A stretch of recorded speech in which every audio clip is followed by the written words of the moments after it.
Good morning, everybody. Today is Codeforces Educational Round. Educational Round 96. It's rated for Div 2, but not for me because I'm not Div 2. Hooray! Look at that bragging right there. Anyway, yeah, I had my time zone set incorrectly for previous rounds. It isn't actually 4 a.m. It's 2 a.m. now, so that's all fixed. And it should be fun. I wasn't able to compete in the global round because I was doing a 5-hour contest during that time. So if you're looking for solutions to that, Eric Doe posted a really nice video about that. But this is the educational round, so let's get to this. Since what else would I be doing at 2:05 a.m.? Nothing, of course, just wasting time. Recently, a new building with a new layout is constructed in Monocarp's hometown. According to this new layout, the building consists of exactly 3 types of apartment: 3-room, 5-room, and 7-room.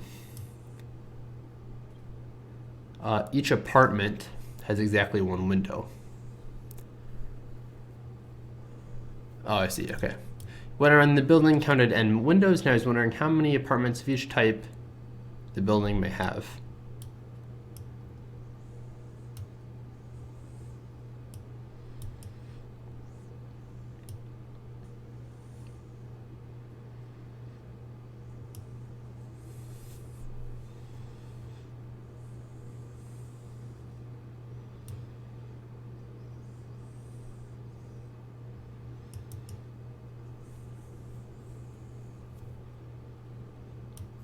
Got it. So given some number, split it into 3s, 5s, and 7s. We can do just 3s and 5s, right? Can we make a 7 out of any of these? No, we can't.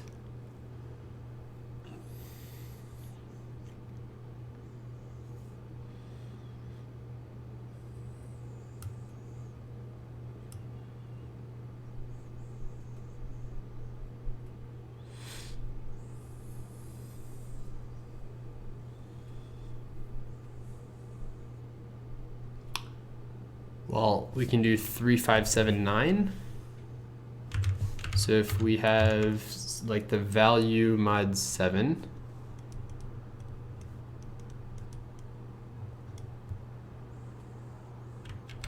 value mod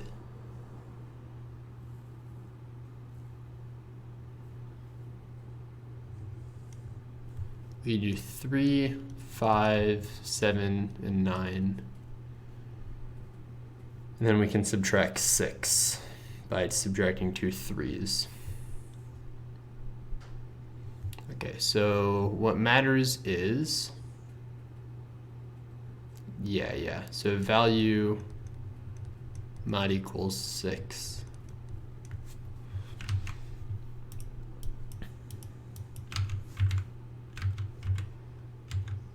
All right. So let's not forget any cases. So int n equals this. If n is equal to 1, the answer is no.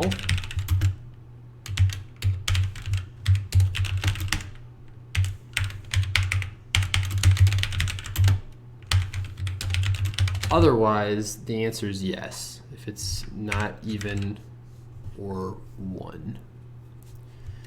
So now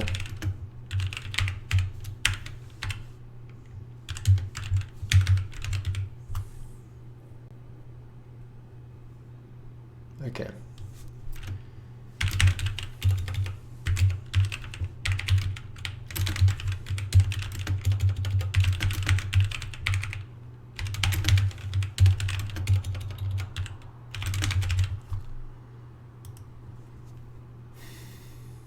Then, so left equals 3 is easiest because now we know it's divisible by 3. So n divided by 3 plus 0 plus 0. If left is 1, that means we need a 7. So this will be 1, 7. And this will be n minus 7 divided by 3. In this case, we have a 5, so n minus 5 divided by 3. I think that should be fine.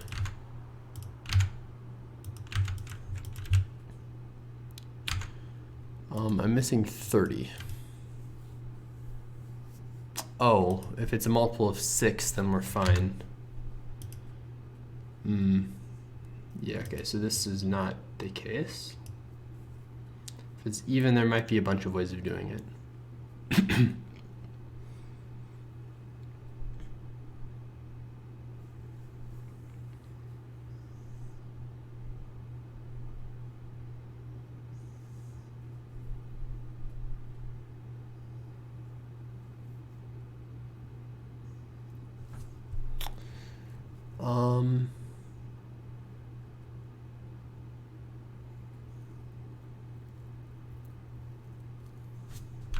Is n small? It is small. Well, I guess we could do a dp for it.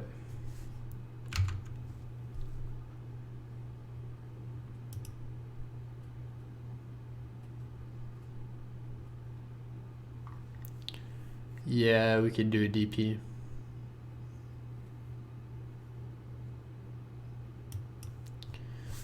All right, fine. Let's do a dp. So Boolean array possible will be a new Boolean array, I guess 1,000.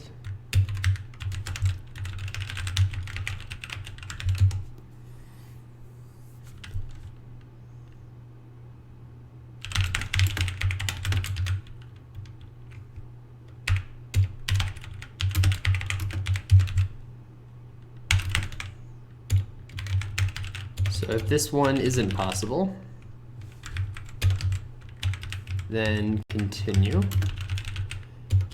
But if it is, if I plus, let's just make this something big, then possible at I plus 3 equals possible at I plus 5 equals possible at I plus 7. Okay, so if not possible at n, then sys out just is 0 or -1. Otherwise, int array counts equals new int array 3, while n is not equal to 0. If possible, at n minus 3, counts at 0 plus plus, n minus equals 3, else if possible at n minus 5, do the same thing.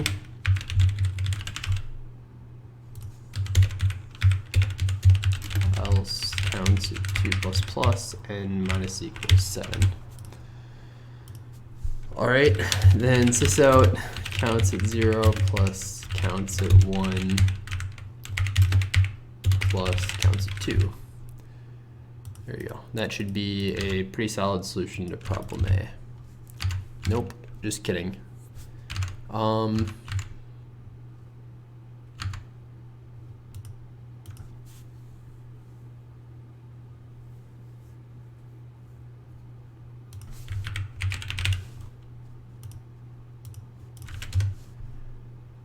Ten threes, 20 times 3 plus 7. Yeah, those are all right. And then some, yeah, okay, that's good.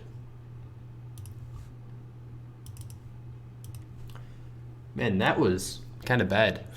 9 minutes for problem A. What am I doing? Well, anyway, on to problem B, barrels. You have n barrels. There we go. We got it. N barrels lined up in a row, numbered from left to right from 1. Initially, the ith barrel contains this many liters of water. You can pour out water from one barrel to another. In the act of pouring, you choose 2 different barrels, x and y,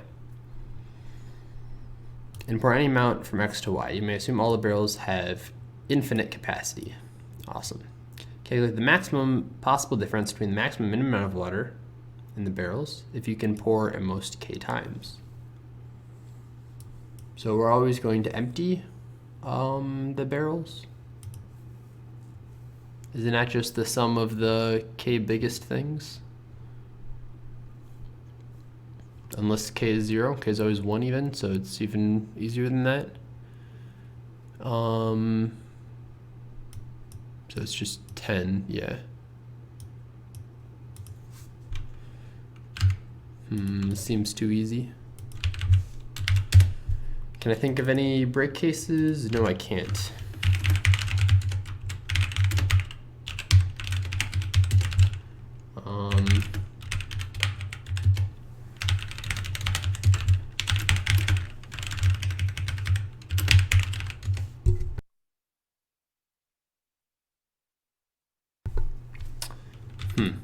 Well, let's try it. So for int I equals 0 is less than k, I plus plus, or I equals less than or equal to k. Yeah, okay. K equals math.min. Is n is at least 2, and k is less than n, so this is fine. So in this case, sum plus equals a at n minus 1 minus I. And then sys out the sum. 10, 0.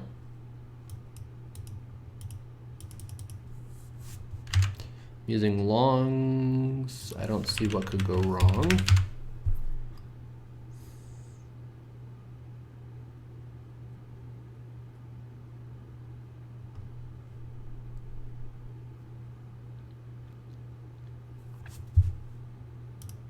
Well, let's get our wrong answer here just in case.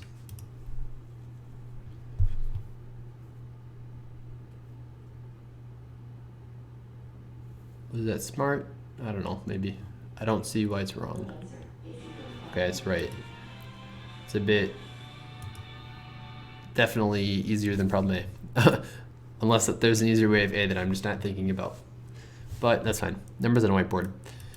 We've got some numbers from 1 to n. Each integer occurs once, so permutation. In one operation, you can erase two numbers a and b and write their average rounded up. Okay, what's the goal? Minimum possible number left. I see. You want to perform that n minus 1 times to make the resulting number as small as possible. Interesting.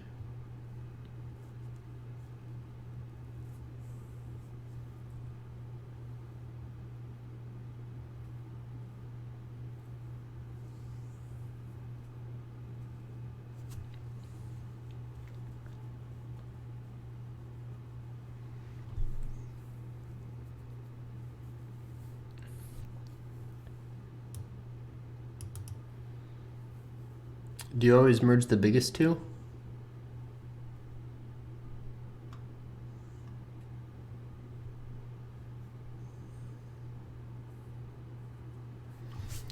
I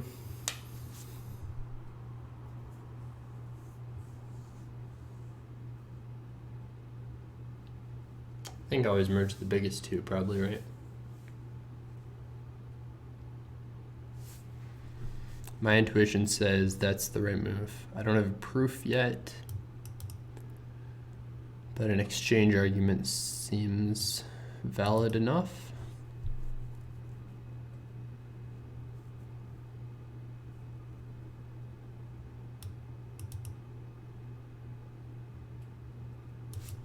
Yeah. I don't know, let's try it.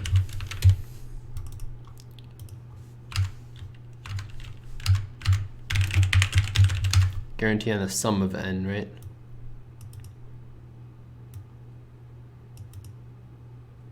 Yeah.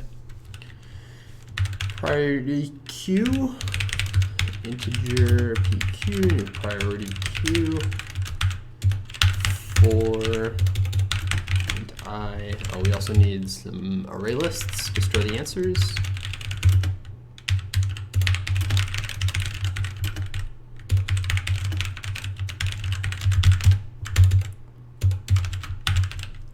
Yeah, okay.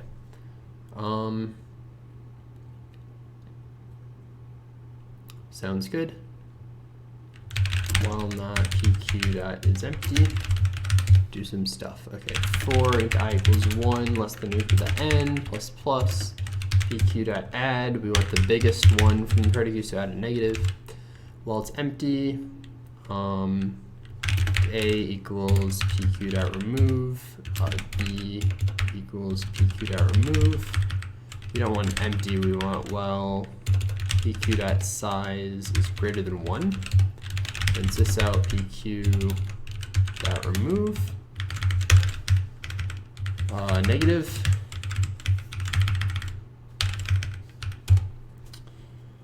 And now we want L1 dot add A, and then L2 dot add B. And PQ dot add A plus B. Alright, so then for int I equals 0, I is less than L1 dot size. For each of these turns, sys out L1 dot get I plus a space plus L2 dot get I. This will give us the biggest things first.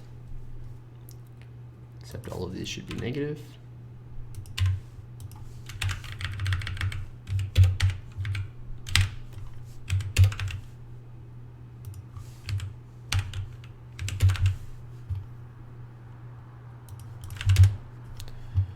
For 3, divided by 2. So it's negative, so minus 1 divided by 2, I think. 4 and 3 makes 7. 4 and 2, yeah, 3 and 1 is 2. I think that's fine. Okay, then we want a print writer.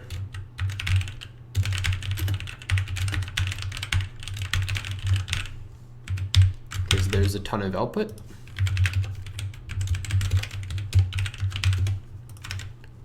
And I think that's fine. I think small samples are just to cover up that sometimes you just need to take the biggest 2.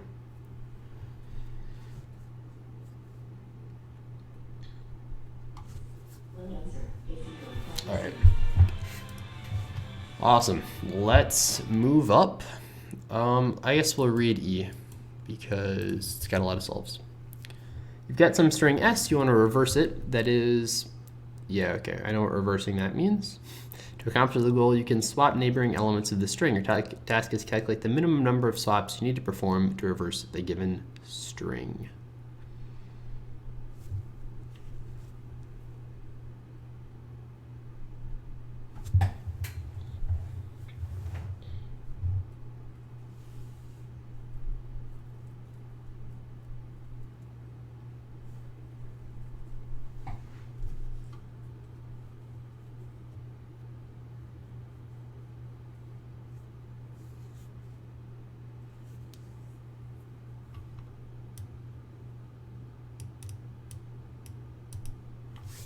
So the number of swaps is the number of inversions, right?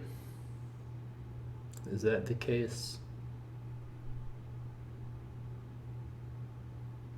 I think so, yeah. Yeah. So we need to assign the final positions of each element, then count the number of inversions. To assign positions, we can do that pretty easily, I think.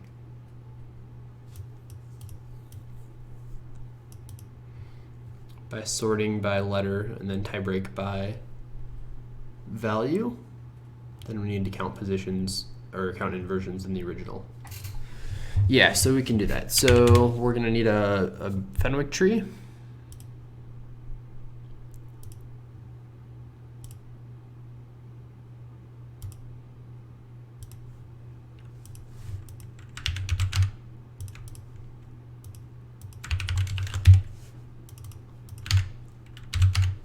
This one's pretty easy, so I won't even bother reading the other problem, reading problem D before solving it.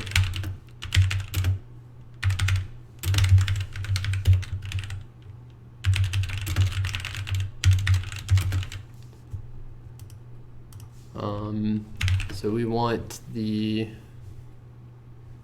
final position. We also want the char value.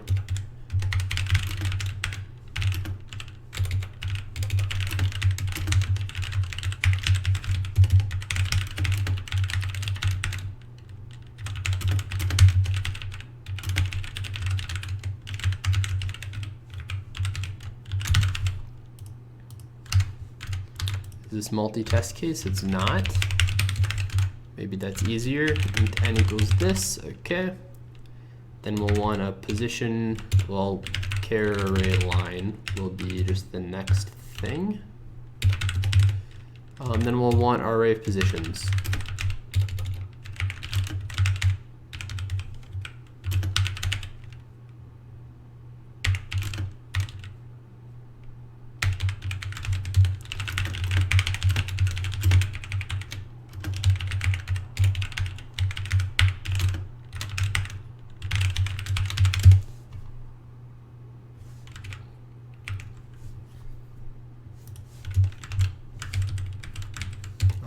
I don't really know if there is a good way of formatting this. It's kind of ugly code, but that's fine.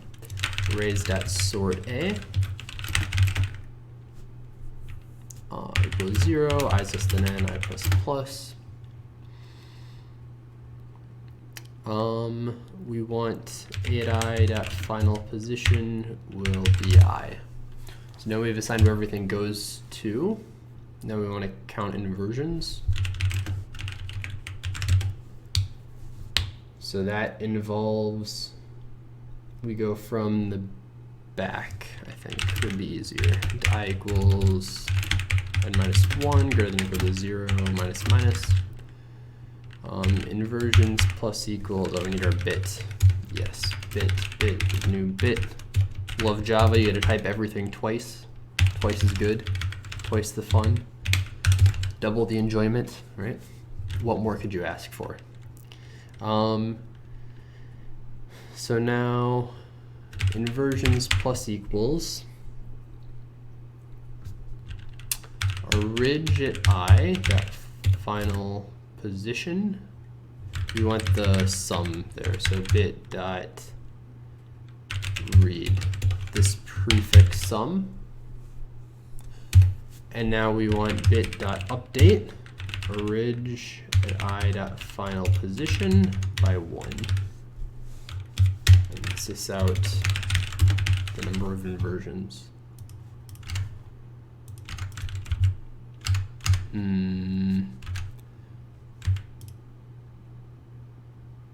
Oh, we need to reverse it. Yeah, okay. So this isn't right.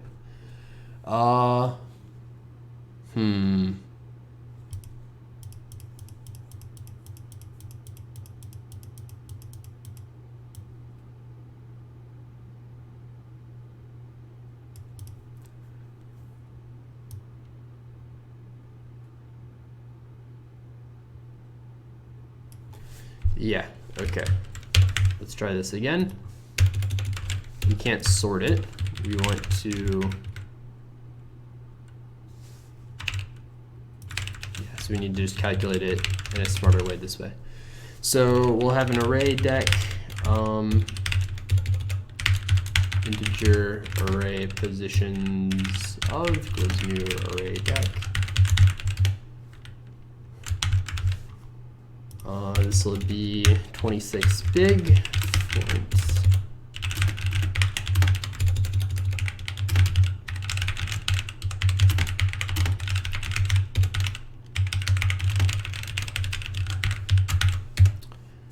Okay, so now we have all of these lists of all of the indices of each value.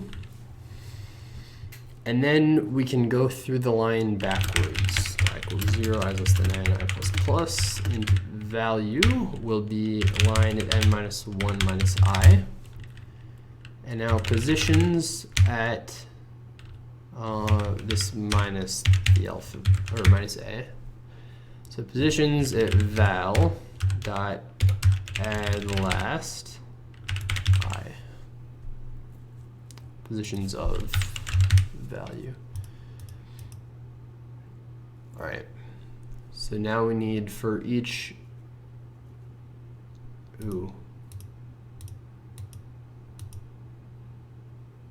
yeah, for each character, find the next thing it goes to.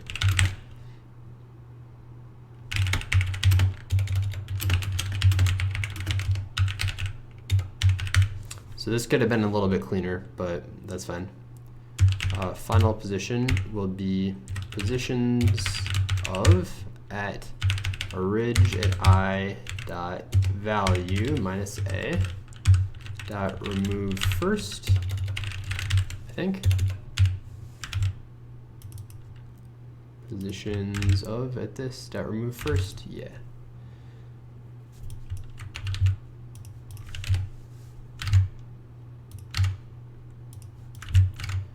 Two, 0, and 30 looks good. I'm using longs. What could go wrong? Yeah, I don't think much could go wrong. This seems pretty solid to me. Let's move on to D and then listen for our verdict. You've got a string of n characters. It's a binary string. All right, we got it. Awesome. You can perform operations on the string. Each operation consists of 2 steps. We can select an integer from 1 to the length of the string and delete that character. And the string length gets reduced by 1. And the indices to the right also get reduced by 1. Okay, so we can delete it. Or if it's not empty, we can delete the maximum length prefix of the same character. Yeah, okay, I see. The maximum number of operations you can perform.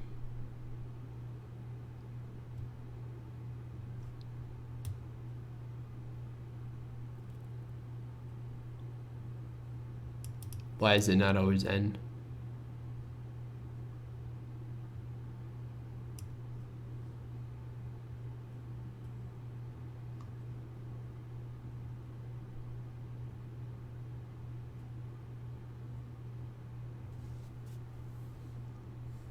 Oh, you do both of these. Got it. You always do both. Okay. All right, so do you always just delete the first index then? No, you don't.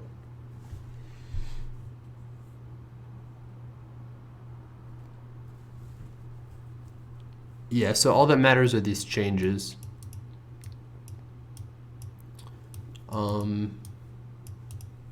Yeah, that's fine.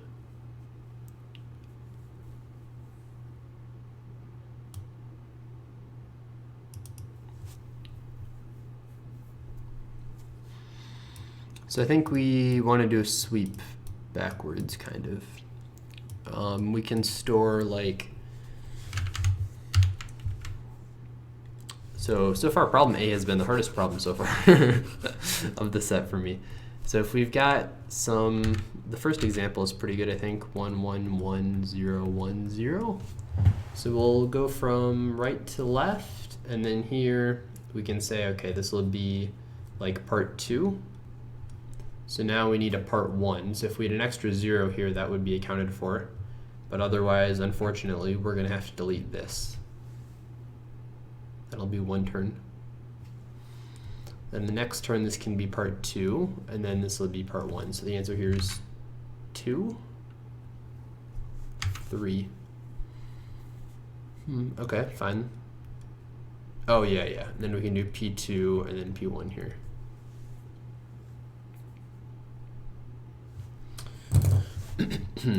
Yeah, okay.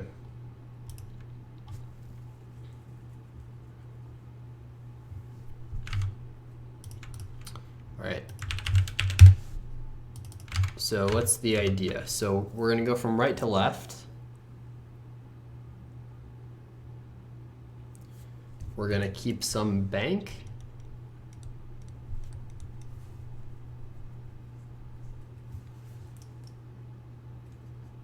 Of usages.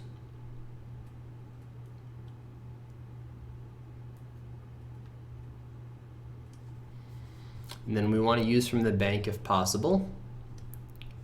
Otherwise, if the bank is empty, we just take the next available thing.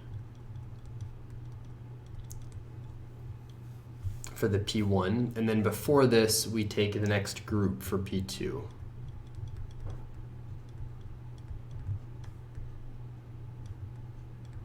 Okay.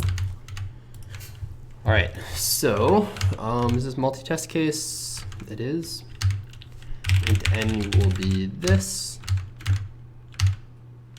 array line will be this.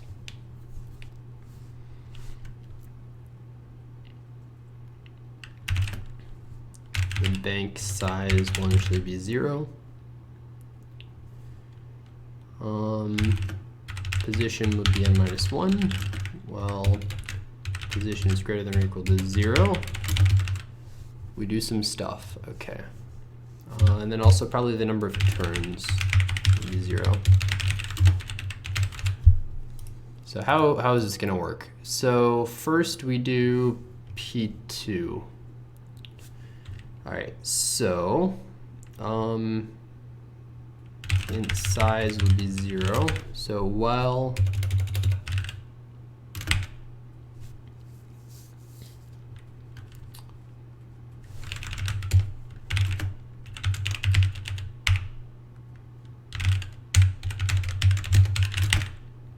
line at position equals to delete, and also position is greater than or equal to 0, then position minus minus, and size plus plus. Okay. After this, bank plus equals size minus 1.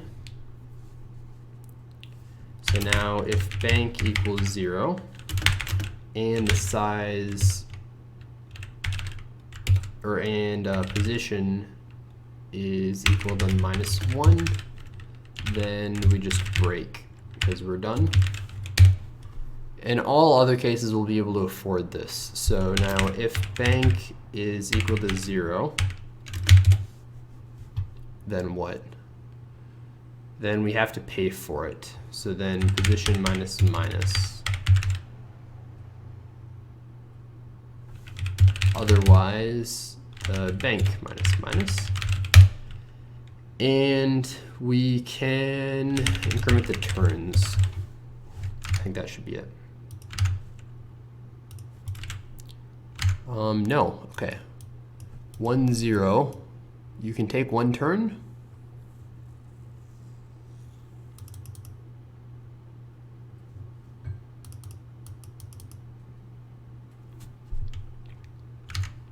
Oh, I see. So we just need to increment the number of turns here.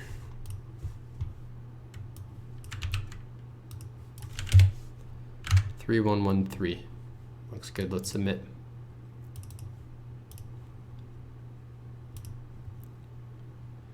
'64th place. Are we going to move up to 32nd place? Be a power of 2 master? 22nd place even. Zoom, zoom. All right, very good. So now the contest starts. Now we've got the real problems. Problems F and G. At 2:30 in the morning, what better time to approach them? Recently, you've discovered a new pea shooter. They say it has realistic game mechanics because you're playing Plants vs. Zombies. No better game exists. Your character has a gun with magazine size K. Okay. And should exterminate N waves of zombies. The ith wave of zombies consists of AI zombies and happens from the ith moment of time when the flag zombie waves his flag, saying there's a group of zombies coming, to the rth moment of time after which the last zombie appears. All AI zombies spawn at moment Li, and you have to exterminate all of them before we're going to get an inspirational pea shooter here. Here we go. Little in the corner here just to cheer us on. Emotional support. Emotional support pea shooter. Okay. So all monsters spawn at moment Li. You have to exterminate all of them before moment Ri. You can kill monsters right at moment Ri.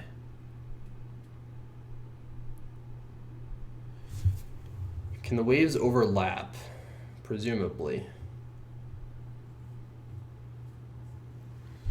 For every 2 consecutive waves, the second wave starts not earlier than the first wave ends. The second wave can start at the same moment the first wave ends. Okay, got it. You were confident in yours.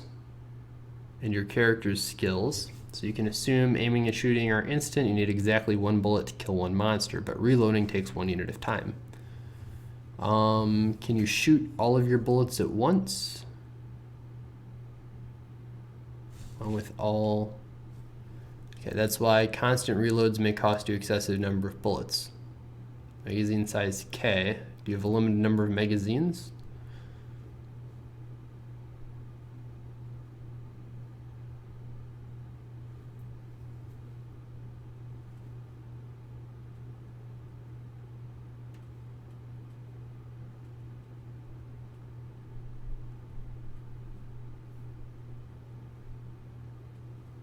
Oh, okay.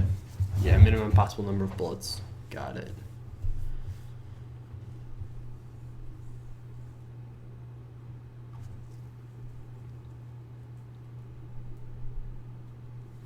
Can you shoot multiple bullets per second?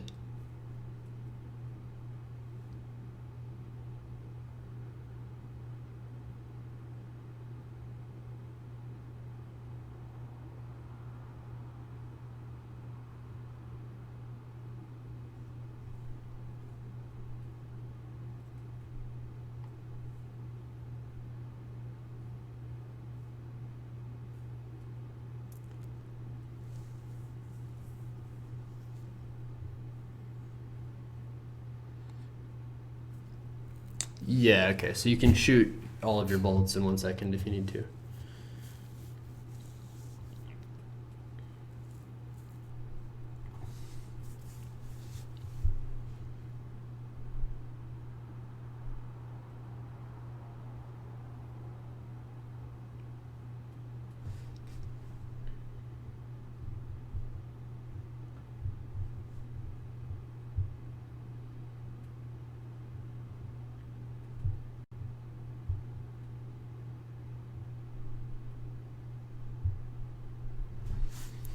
All right, so it seems like an n squared dp maybe, where our state is like the last time. Oh, so long, emotional support pea shooter. Yeah.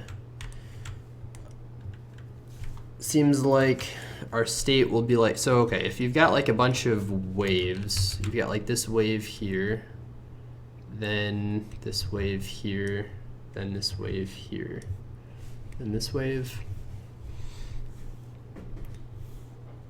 If you have a gap here, you can choose whether or not to reload.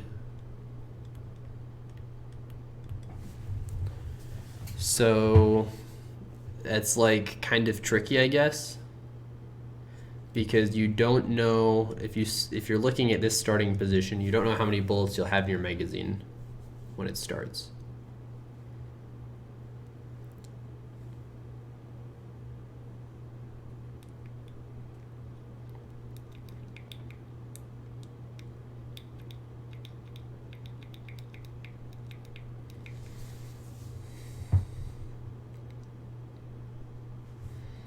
So you can choose to, yeah, you've got like those two options.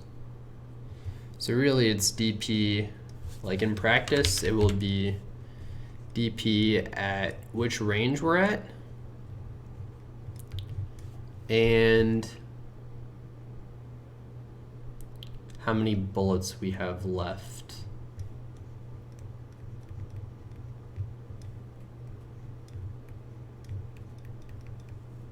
And also the time, oh man, equals the min number of bullets. Does this check out? So what is our transition here? But like, okay, so this is a bit tricky. So which range we're at, we can actually store that, but these two, we care about the last time we actually reloaded.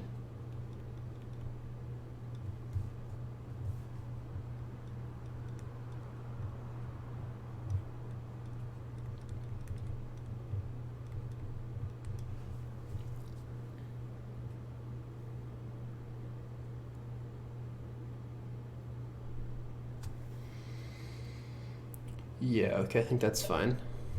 So this is the bullets in the magazine. That's what we care about.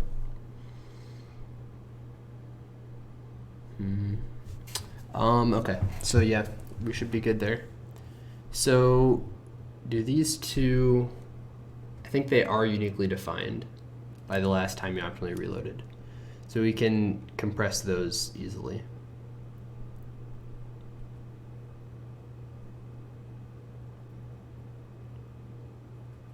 Because you don't make any other decisions unless you optimally reload. Or optionally reload. This is which range you're at.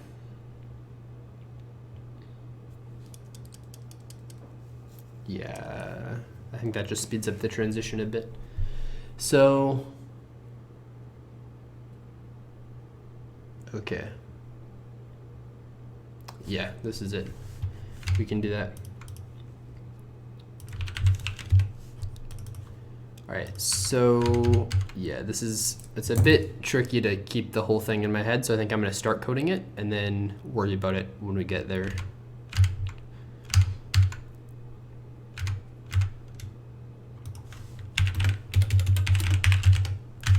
And is this, meg size would be this. Do these need to be static? Probably.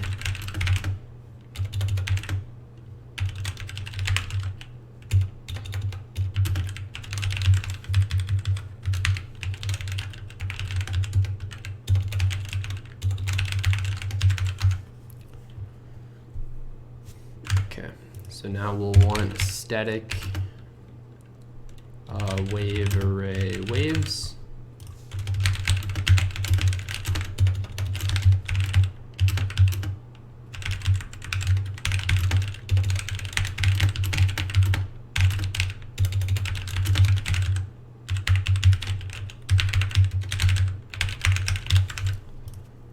Okay, then we want waves equals new wave array and waves.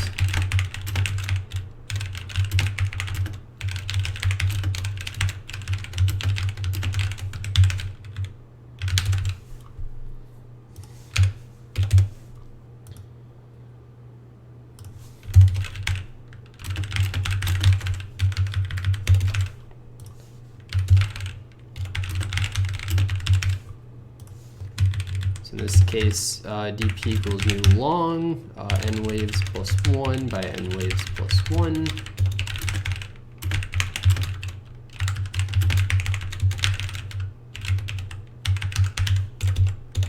Fill this array with -1.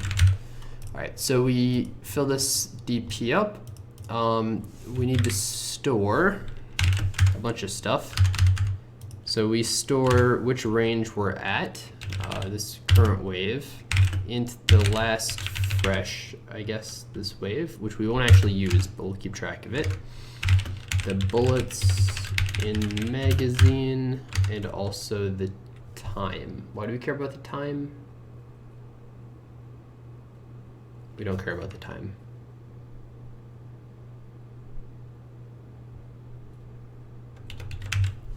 Yeah, we don't care.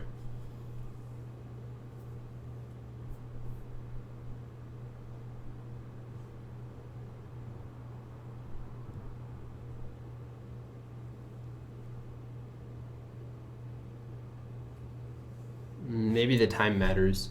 We care about whether we spent the last turn, because they can overlap by 1, so we care about whether the very last second we already used.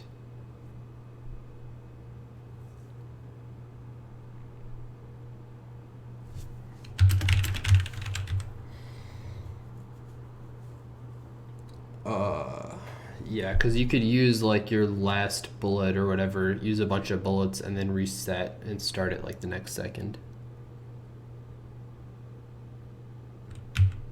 Or it's probably easier to just say 0. Just say you have 0 bullets in your magazine. Yeah. Okay.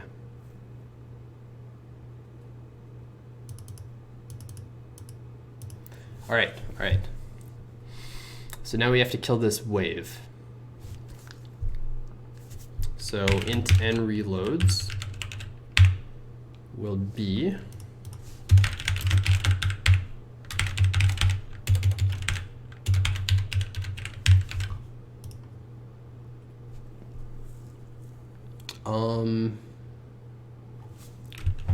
what will that be? So it wave dot size divided by meg size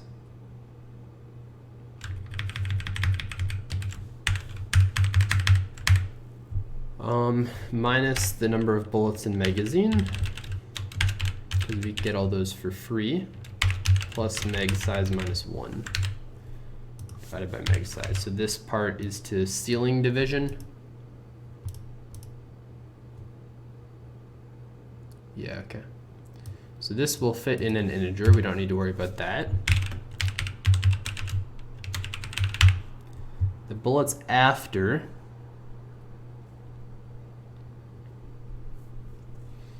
will be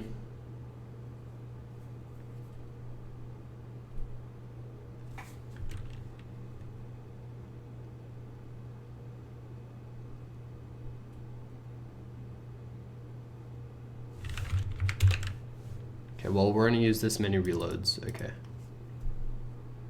Fine. So if this is even okay, waves at wave dot r minus waves at wave dot l is, if this is less than n reloads, then we have a problem.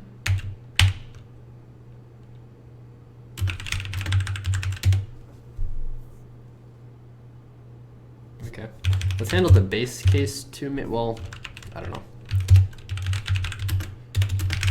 I don't have this whole thing thought out yet, so I don't know what I should handle at when. Okay, so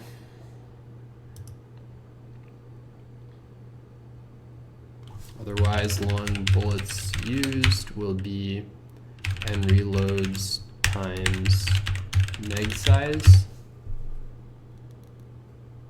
All right.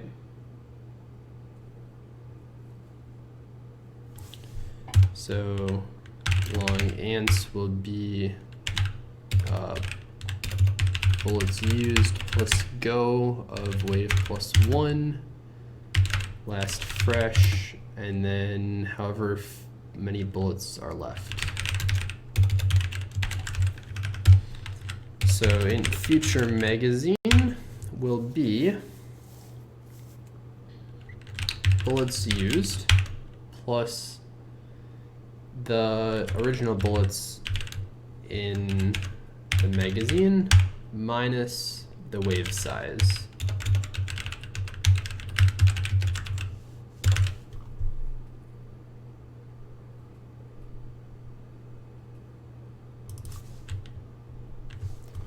Yeah, a cast in should actually be fine here.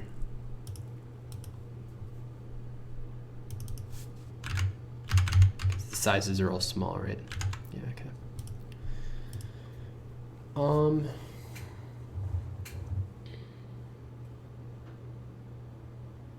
Yeah. Okay, so this is one legit answer. So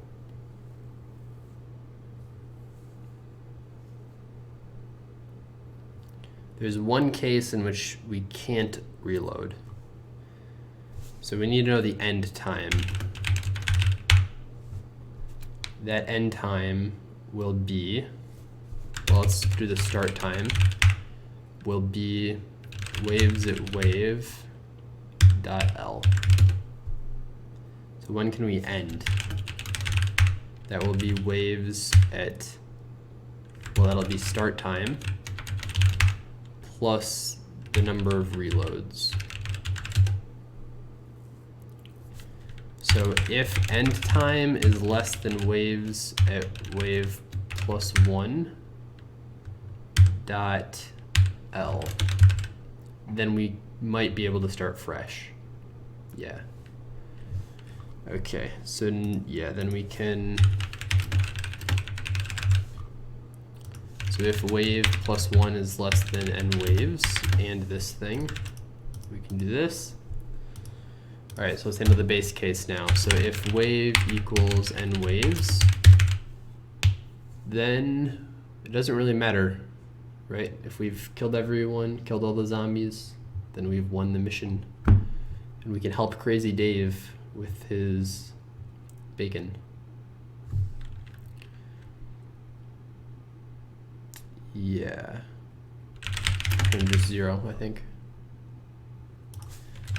If dp at wave last fresh is not equal to -1, return dp at wave last fresh.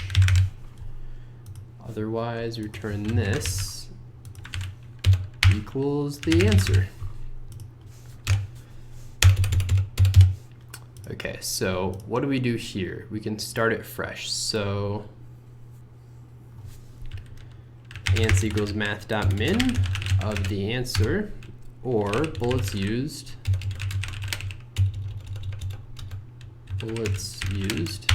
plus the meg size, because we use an additional magazine.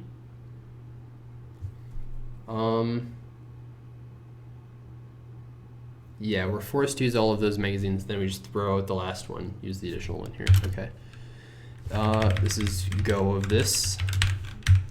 The wave is actually wave plus 1. The last fresh will be wave plus 1. This is how many bullets we have. That's it. Bullets used plus meg size. Oh, so it's just a full magazine. But this is just meg size.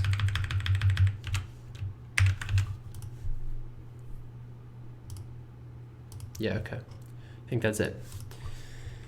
All right, so now line ans would be go, wave 0, last fresh 0, and then a full magazine. Am I right? Darn it, I'm not right. Okay. 2, 3.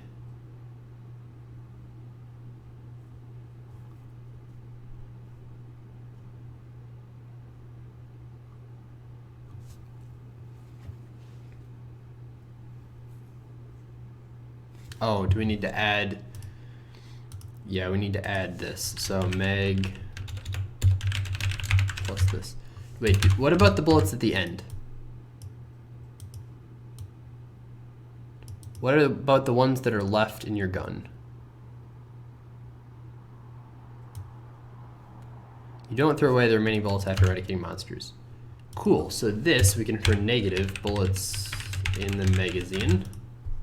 But now we need a sentinel value.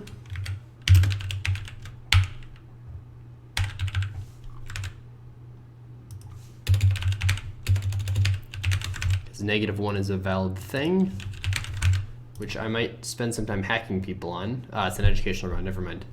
I don't really care about hacks if I don't get points for it. Yeah, okay. Equals, what was this? Negative bullets in magazine. This is not equal to the sentinel value. That's what we care about.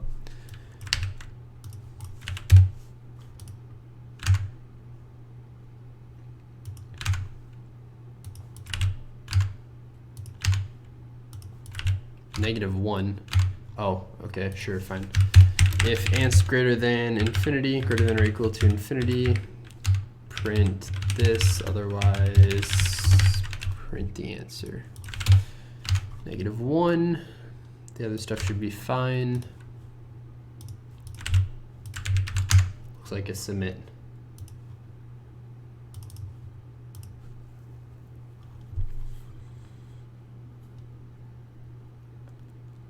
Got it. We're probably doing pretty well then, huh? That felt like it was fast enough. 4th place. Oh my goodness, look at that. Good morning. Good morning indeed. What do you mean by good morning? Do you mean it's a morning to be good on? Or do you mean you are good this particular morning? Who knows? You're given a directed acyclic graph. A directed graph that does not contain cycles of n vertices and m arcs. The ith arc leads from vertex xi to vertex yi in his weight wi.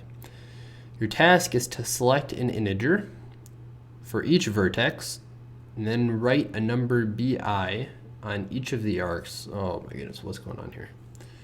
You want to select an integer for each vertex and then write a number bi on each of the arcs. Wait, what? What's the ith arc?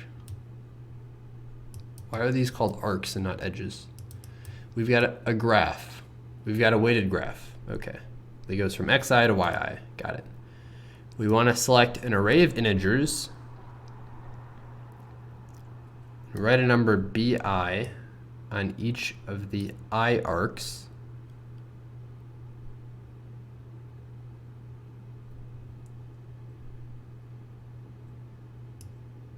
Okay. Such that bi equals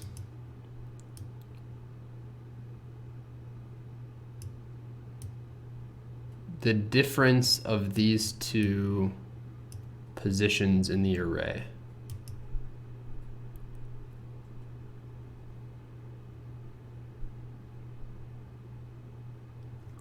All right, let me think about this again. Oh, the graph is directed. I missed that part.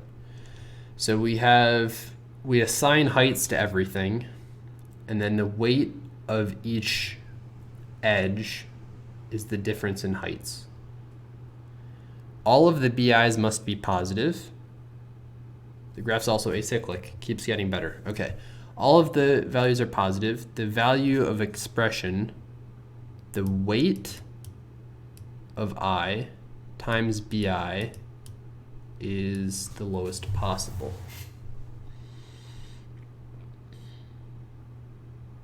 It can be shown that for any directed acyclic graph with non-negative weight w, such a way to choose the numbers exists. I can believe it.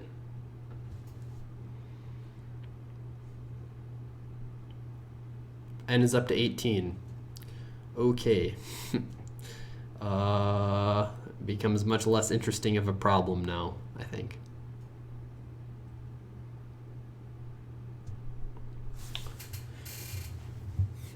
I'd like some water, but I don't know where my water bottle is. I would just like to say thank you, Emotional Pea Shooter, for the support, or thank you, Pea Shooter, for the emotional support. Your service has been greatly appreciated.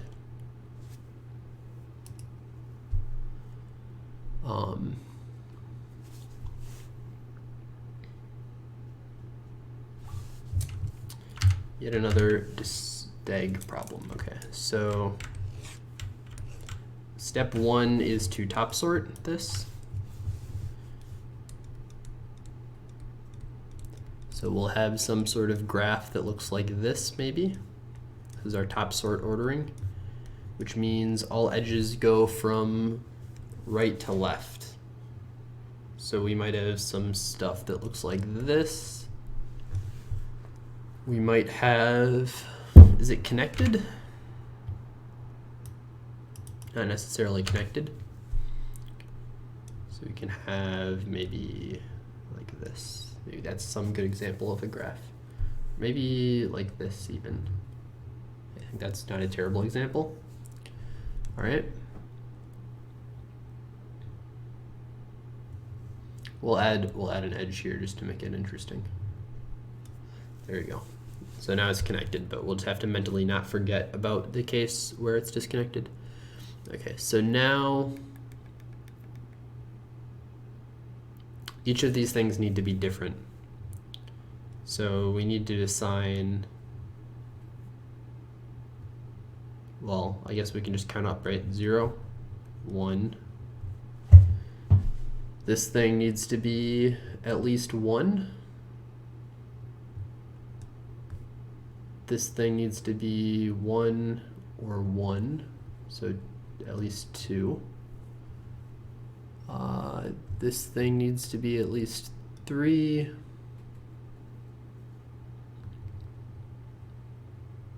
this thing, we'll make it 0.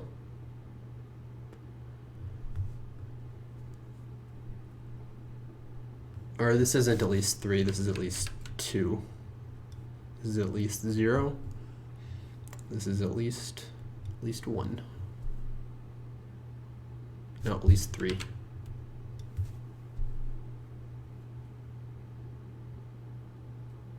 Okay. So now we might need to increase certain values, like this one or other ones, in order to decrease the sum. Because it's possible, for instance, I guess this isn't a great example, but you can have something that looks like this.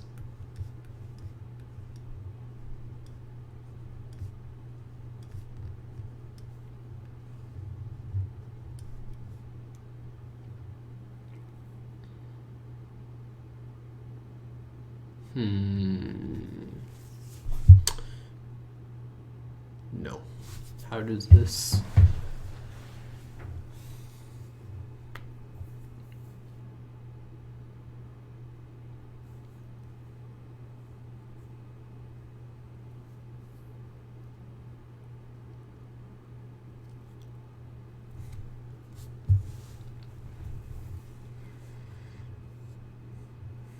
It's kind of tricky to wrap my head around. I don't fully have it understood.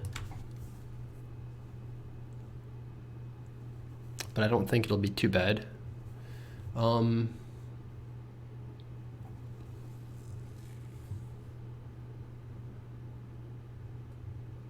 Why would there be a big gap between these two numbers? Are samples any good?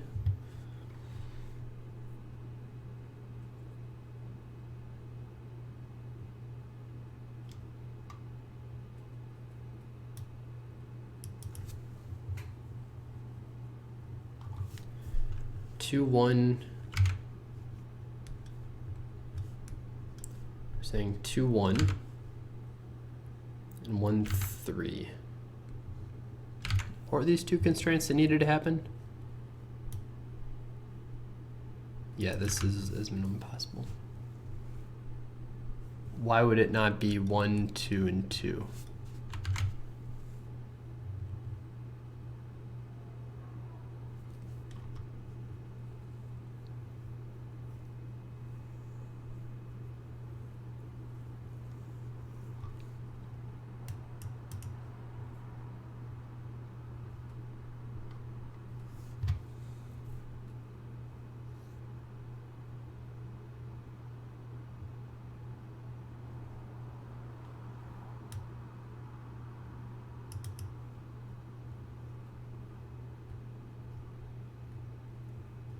The ith arc leads from vertex xi to vertex yi and has weight this.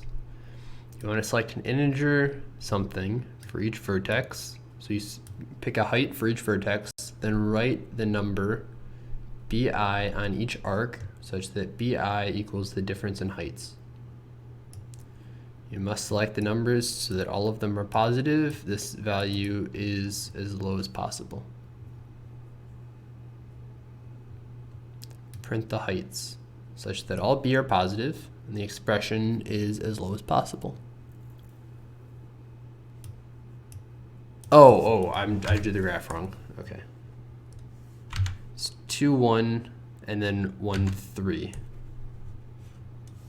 So 2, 1, 1, 3. Yeah, okay, duh. This has two connected components. 1, 2, 2, 3, then 1, 3, 4, 5. Yeah. Okay, that's uninteresting, I think. Well, why is n so tiny?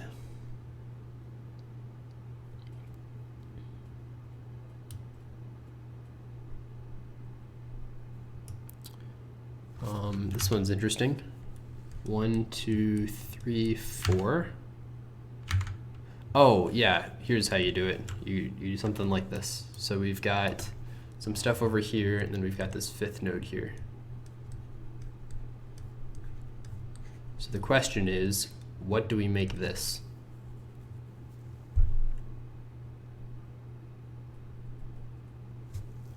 because this will be height 0, this will be 1, this will be 2, this will be 3. But now you can make this 2 or 1. You don't know.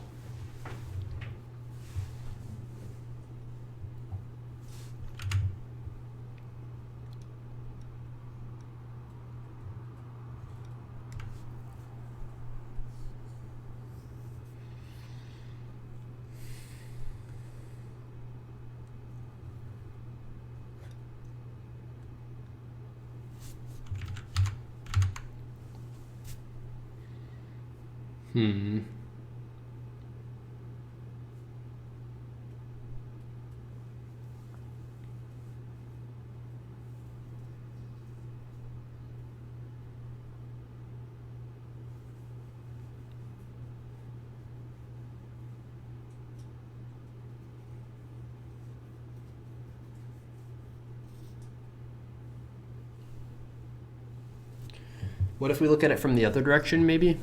So what if we say 1, 2, 3, 4, 5. So we've got this graph. Then we make this height height 0, height -1. This is -1, -2, -3. Well, we have the same problem here, I guess. You might want to increase this thing's height. This has some benefit. Well, no, it doesn't have any benefit because you can have this here in a tree. It's equally difficult. Like you can have something, so like you can't. There's no good way of orienting this tree. Yeah. All right.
Whatever this maximal path is,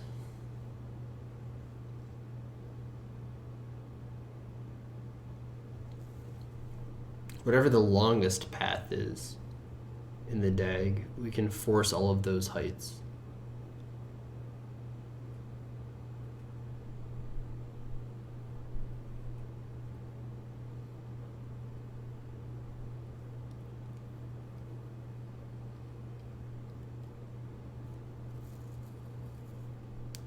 Might be like max flowy sort of thing, actually. In which case, if that were the thing, if that were the solution, it would be cool, because it's a very unique max flow problem, I'd say.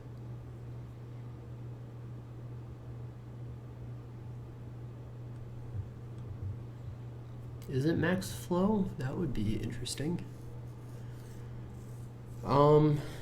Yeah, maybe.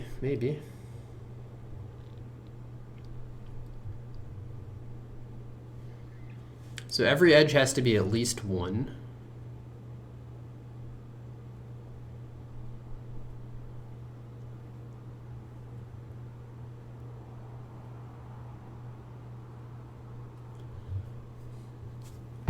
but you can get some weird stuff going on. Like you can have something like this.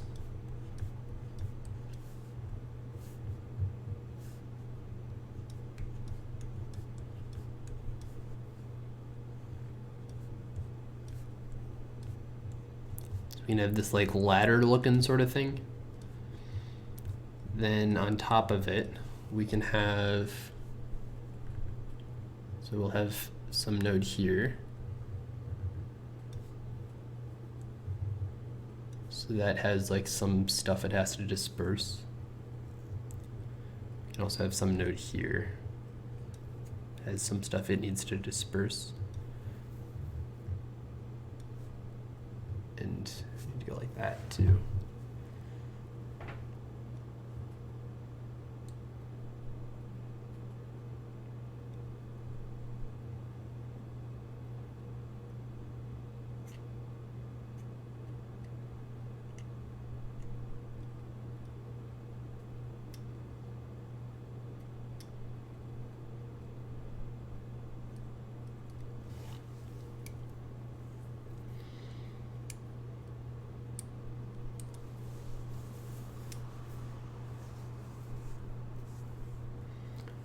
So, like, increasing this thing's height by 1 will do some weird stuff. It'll increase this, decrease this.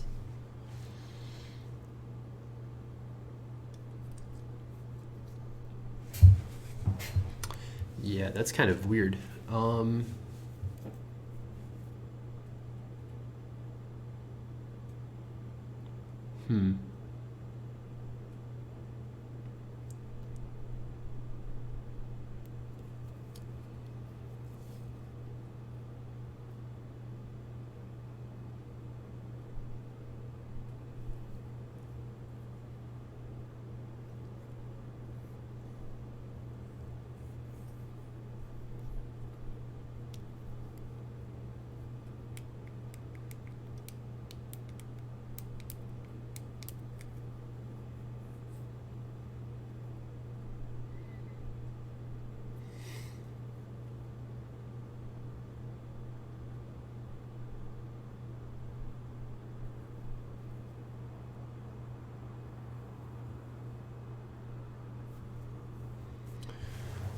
I'm trying to think, like I'm trying to fit a 2 to the n solution into the problem somehow. Because 2 to the n seems very nice. Maybe it's simplex.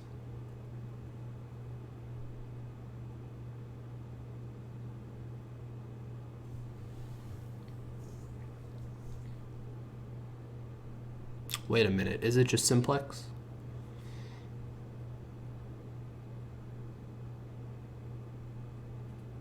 We have a bunch of constraints. It's integer simplex.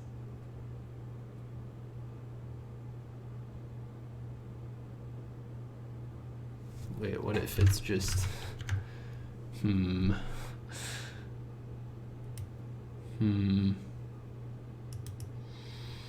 That's very sketchy.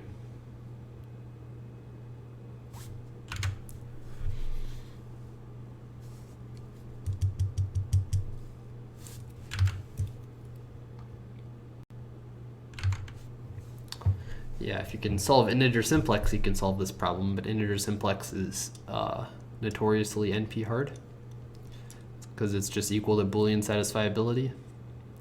So that's an unhelpful train of thought. However, maybe some min cost max flow, which is often equivalent to simplex.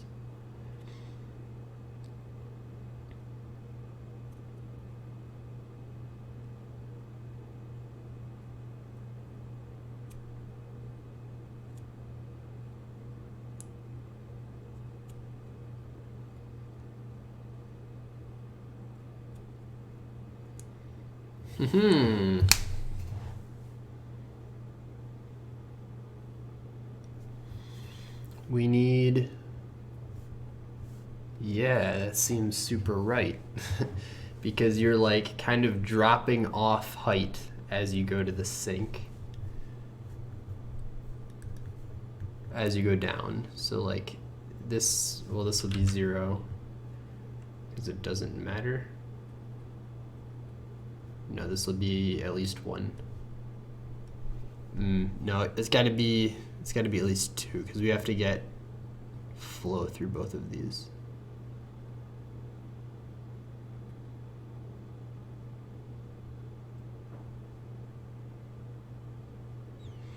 Yeah, we got to get flow through each of the edges. You need at least 1 flow through each edge. Yeah, that doesn't really work great. We need to distribute the height. We're distributing height, we're not distributing nodes.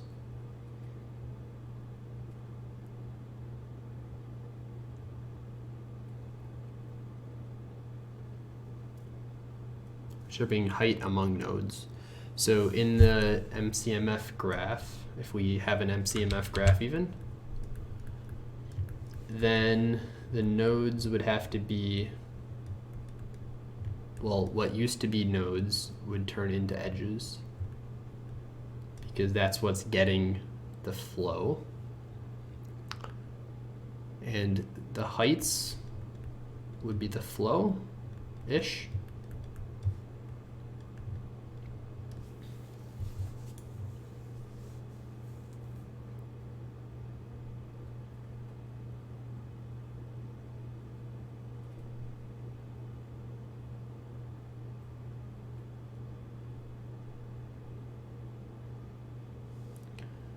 So each node needs to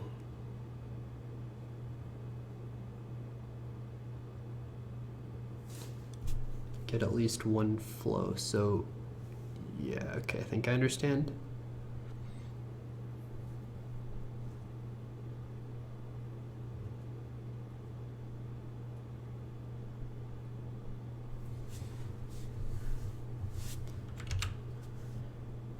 So the node has like a decrease value, but it's not really.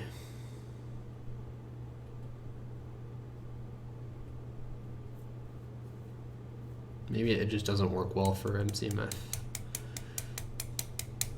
Unless I'm smarter. How do I become smarter? Okay, how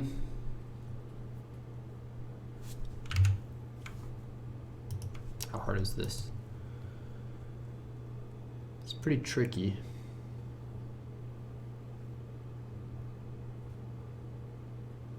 Purple got it. Dream Moon got it. Some Japanese and Chinese people are getting it. But not many more.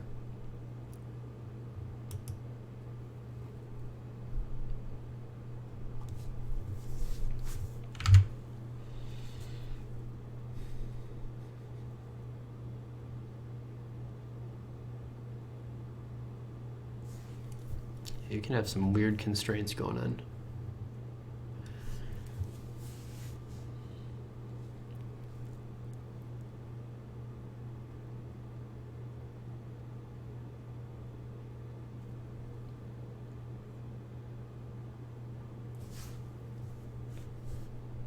We can make it even weirder if we do something like this. Because now we don't even know the bounds on the constraints of this node. Like, this is very variable.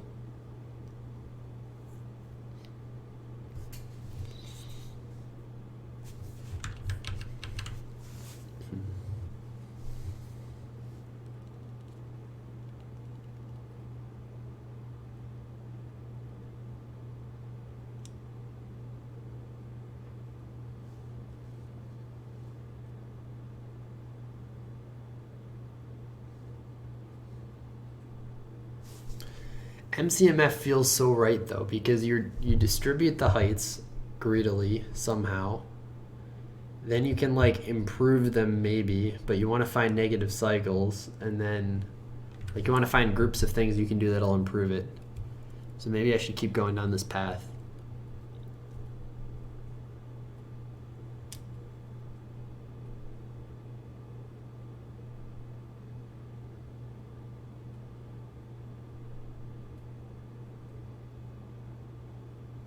Or maybe I just submit simplex. Let me look at my simplex code, see how easy it would be to submit.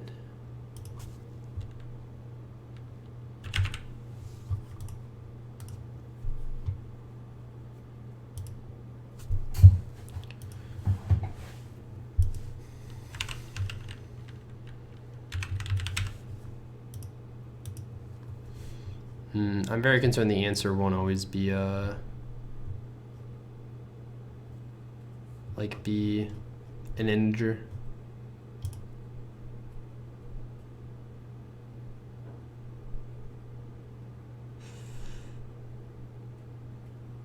Yeah, it's kind of tricky.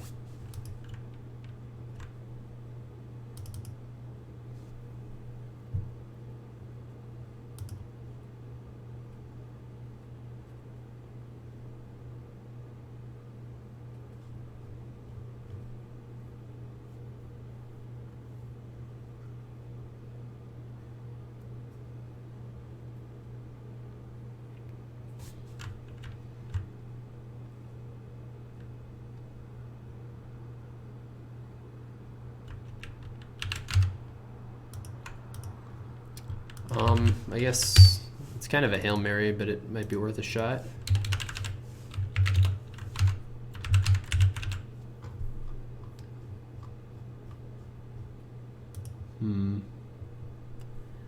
The epsilons are really sketching me out.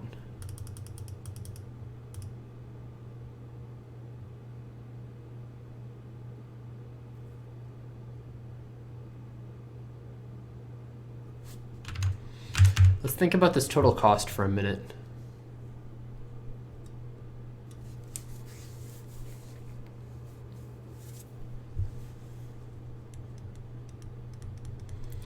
It'll be like the height of this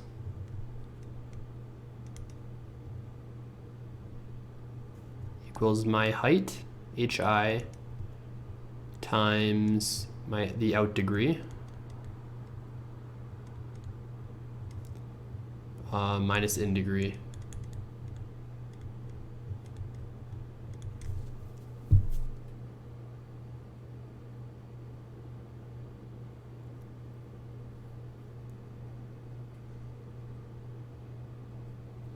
We want to minimize that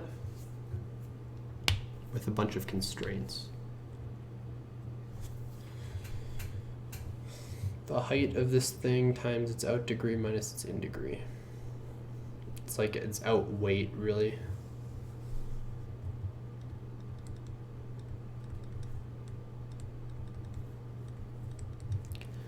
Yeah, okay. Well,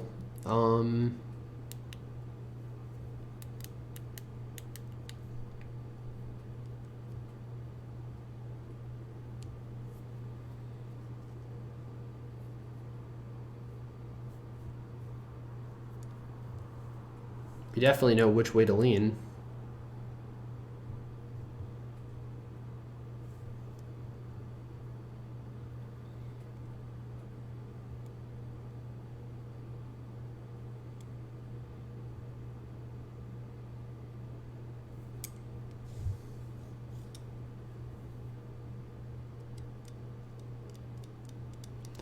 Like you can check, is this positive or negative?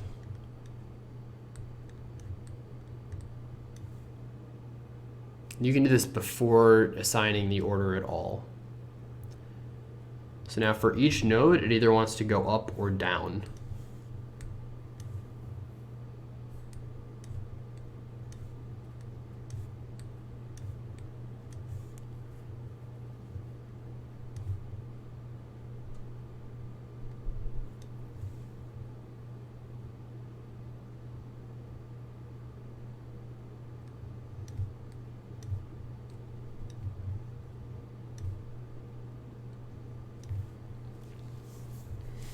So you've got some stuff like that.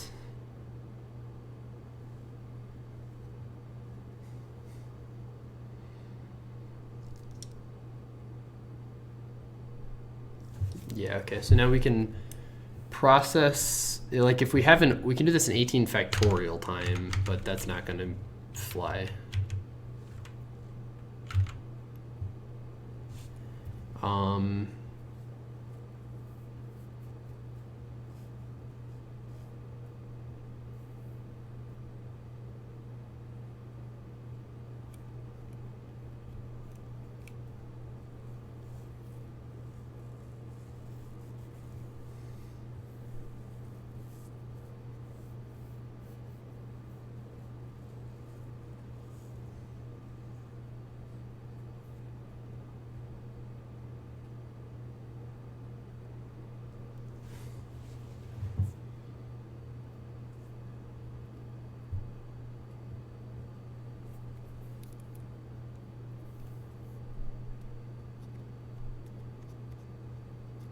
any like heuristic I can come up with does not at all use the fact that n is smaller than 10 to the fifth. Like, maybe the things that matter, the nodes that matter most, you want to process first. The order you process the nodes seems difficult because you can't really abuse that. Like,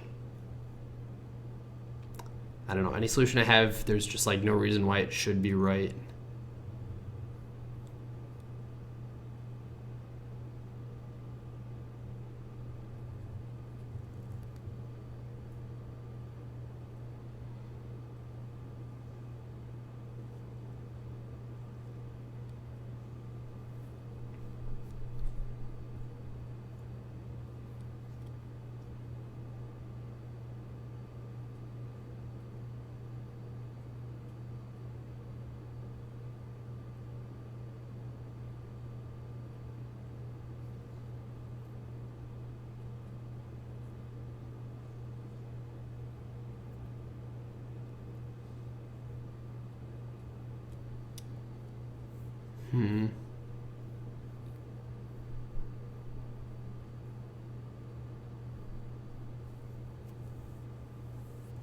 Flow seems very promising though. If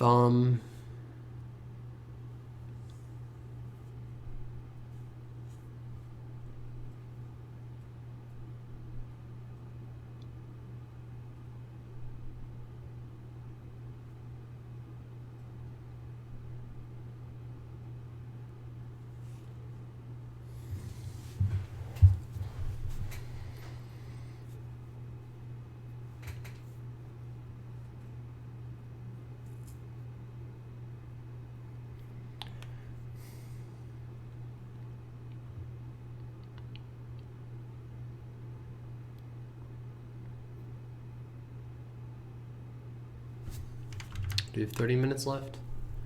Yeah.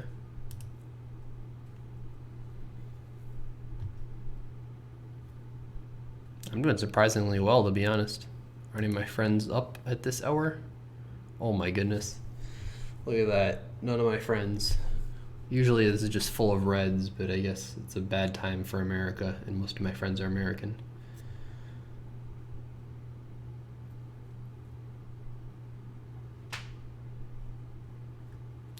Kusaga is showing me who's boss. Solving the two hardest problems, G and A.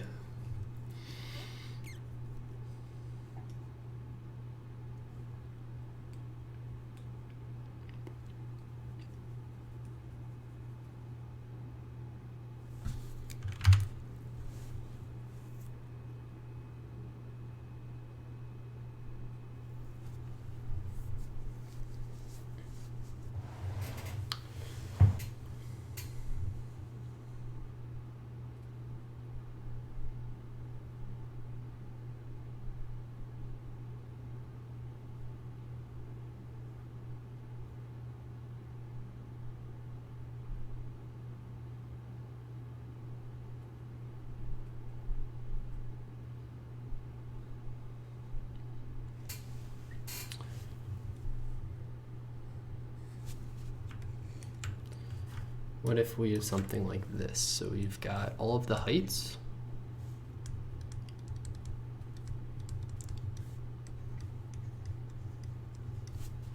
And we also have the nodes.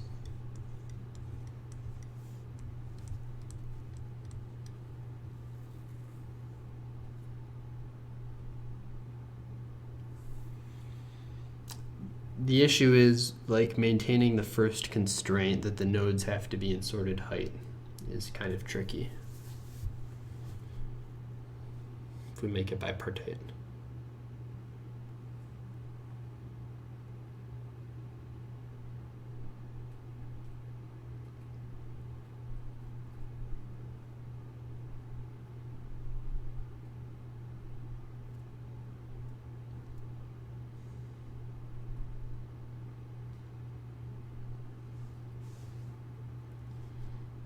What if we do like a node height pair? So if we say if you take this node at this height and this other node at this height,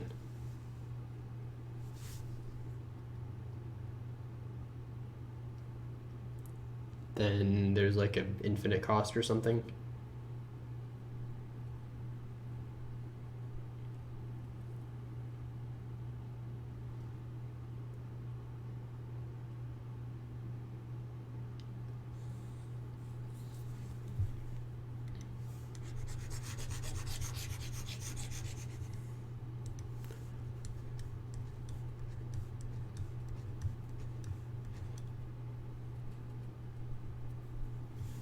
So this will be H0. This is like, we'll have node 1, node 2, node 3, node 4, node 5 maybe. Then we've got some more heights.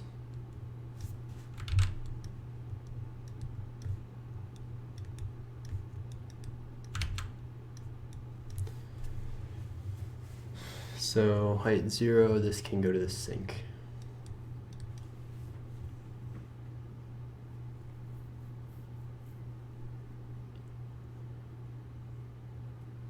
Height 1, we care about nodes that can reach other nodes.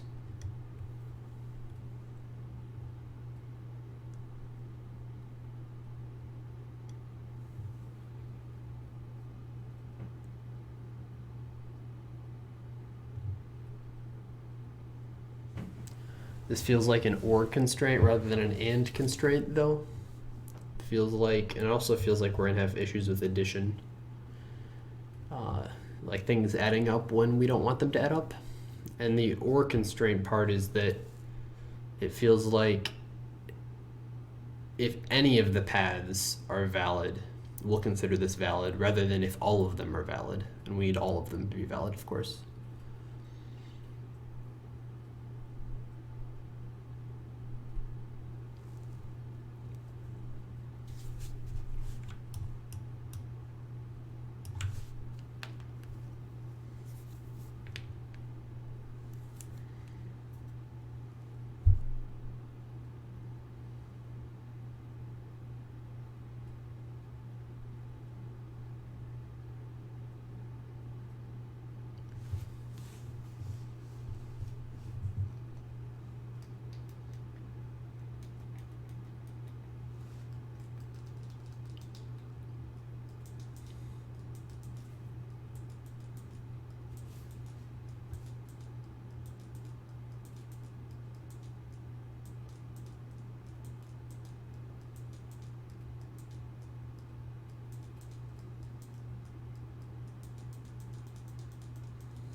We have like a fixed height range. Oh, what if this is MCMF with requirements?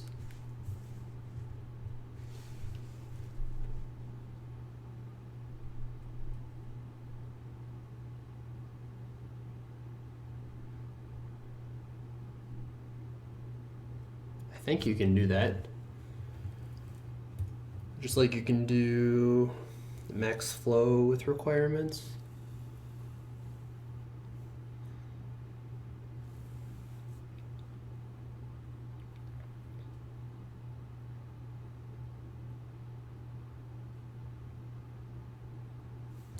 It's like equivalent to circulation then, maybe?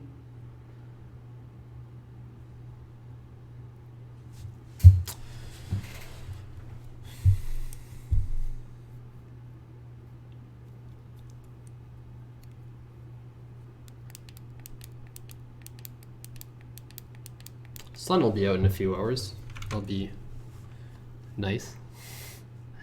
Okay, I don't know. I don't really know what other ideas to explore here.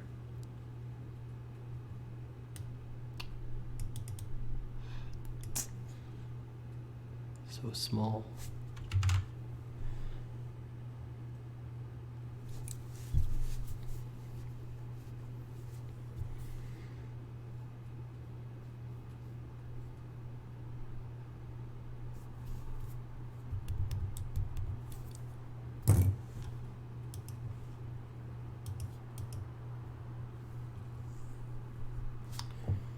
Well, to be honest, my performance wasn't too bad.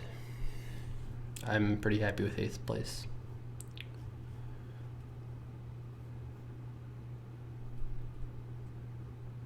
Assuming, I mean, it'll drop a little bit, maybe like 10th or 15th or something, but it looks like these two problems are both pretty hard.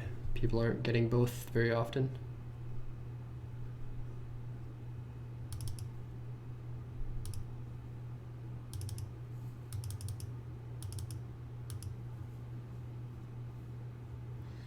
Do I want to try simplex?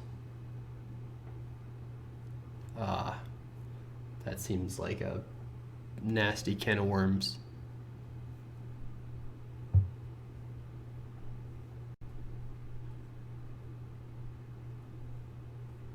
Probably always is an integer solution though. All right, I guess I'll try it. So how does this work? We've got this objective function. We've got upper bounds and lower bounds.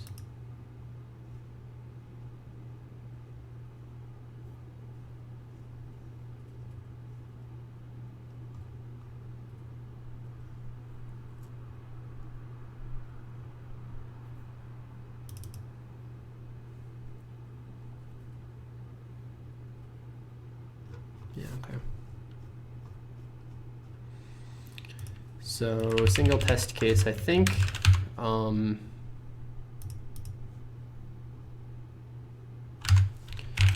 will be this.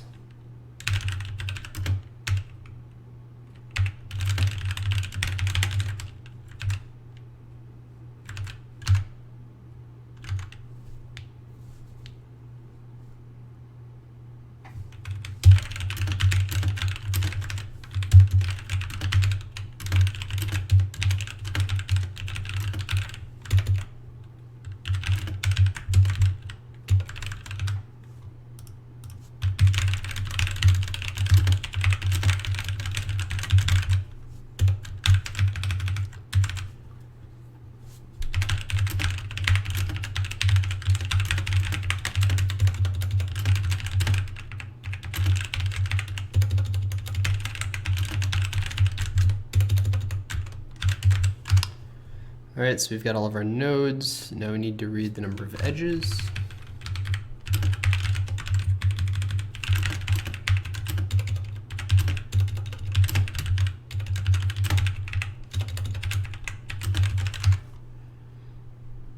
From 2, 8.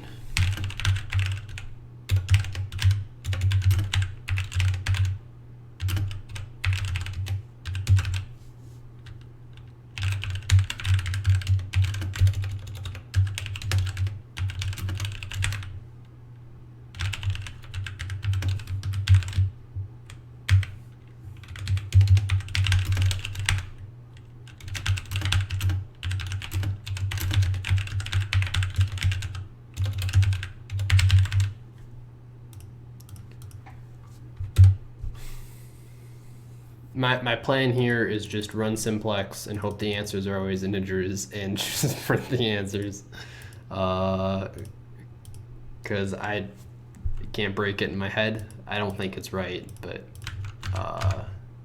like from a strategy perspective, I don't I can't spend much more time on a solution and then get it right, unless it's flow, which it very, very well may likely be. But we'll give this a shot first. Well, this is our only shot. I'm using my 1 bullet of time on this, and we'll see how it goes. So yeah, add these edges. What do we need here? Int, or I guess long out. I guess we want in degree minus out degree. Nodes it from dot in degree minus out degree minus equals W. Nodes it to dot in degree minus out degree plus equals W. All right. Double array objective equals new double array n. Try and maximize it, right? Okay, maximum, yeah. So we want to maximize the in degree minus the out degree. Dot add or set objective the obj. All right. For int I equals 0, so then I plus plus nodes at I dot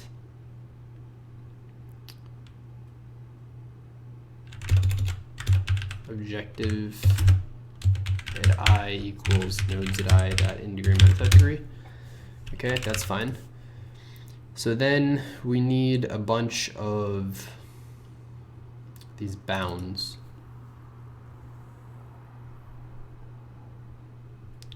So the lower bound of each value will be 0, we'll say, just for simplicity.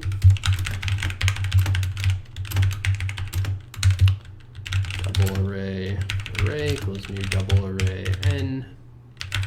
Array at I equals 1. S dot add lower bound of the array is 1. So now everything is positive, okay? Now we need all of these edges.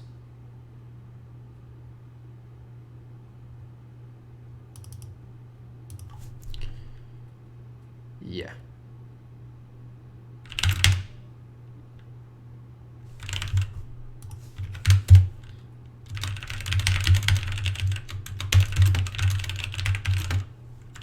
Well, we can just go through each node.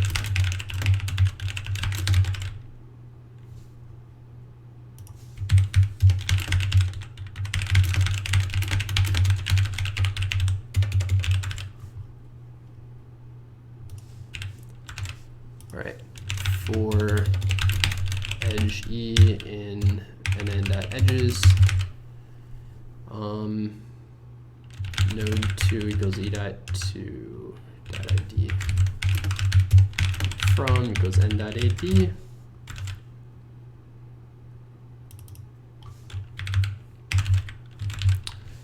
Okay, so now double array, a new double array n. Array at from will be 1. Array at 2 will be -1. From -2 has to be at least 1.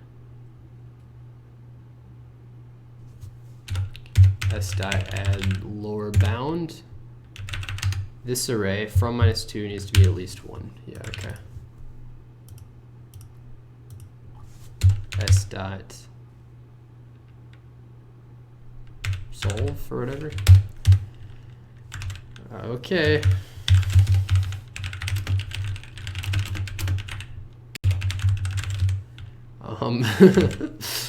Here we go.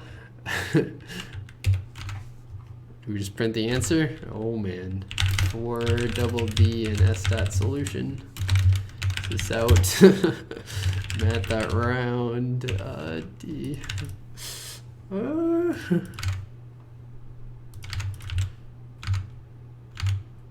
Yeah, that's legit. That works, I think. Yeah.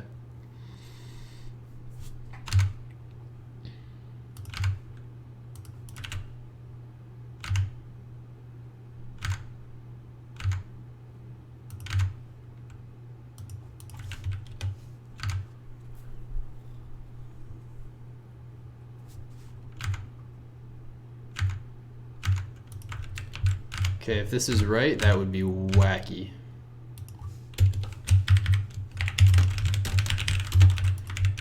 But let's submit.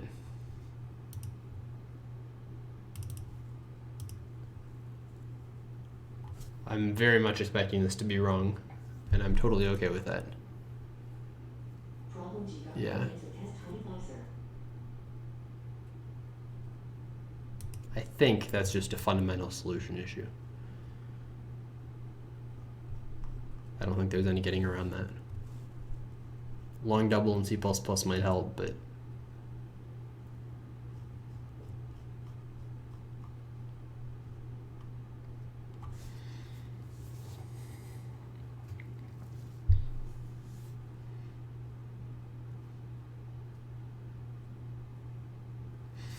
we could try and cheese it with the randomization nonsense. I don't think that's a good use of time, though. I'd rather just know what the actual solution is than get an AC on it.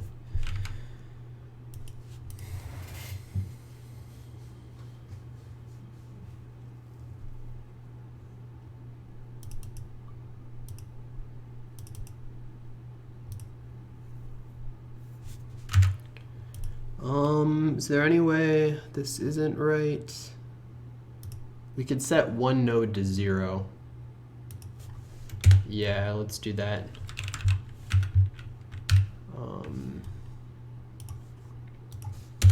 S dot add. Well, we're setting all these lower bounds. These aren't really necessary. Yeah. S dot add equality. So an array is equal to 0.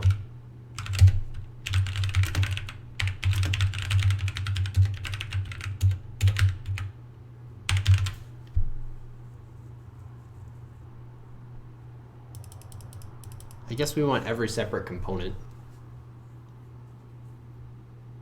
to have a uniting thing. So let's just copy a disjoint set, and then that should be easy enough to do.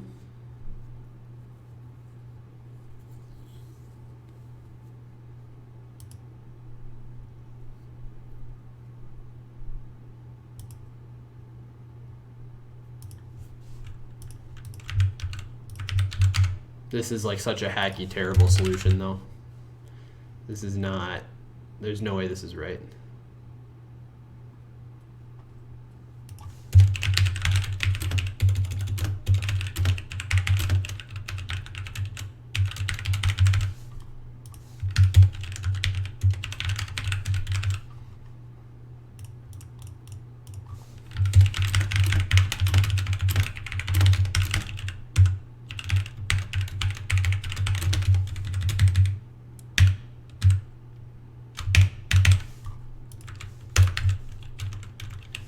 Okay, so then set I to be equal to 1, then set this array equal to 0. Oh, we need to equal to, it's messy, equal to 20.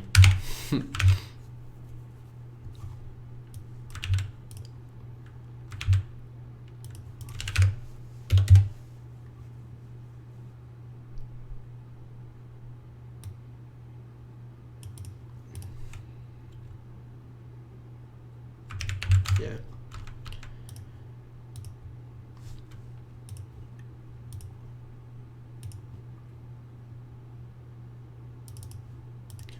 It's still wrong for sure.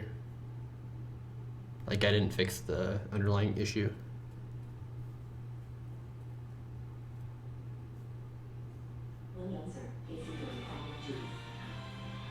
All right, this solution is not right though. This is a hack. Like that should be hackable. It's very cheesy. Well, what was my first issue then? Was it that I was printing negative numbers?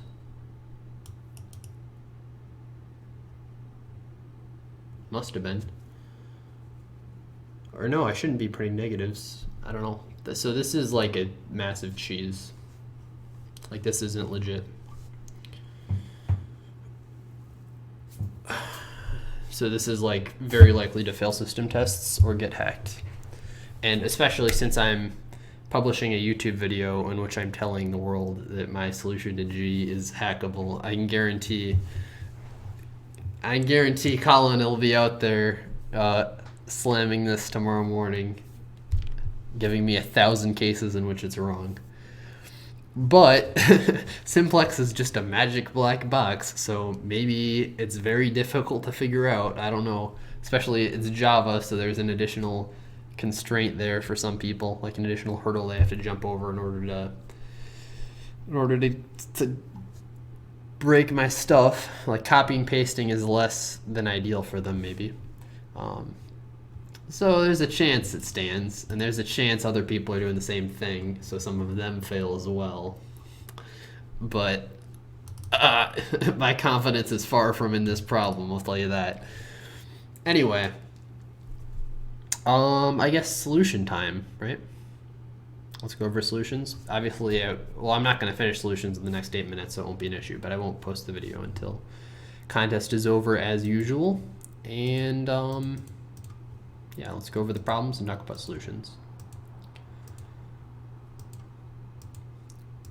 So start with problem A, the number of apartments. So presumably, since this is a div 2a, there's an easier way of solving it than what I did.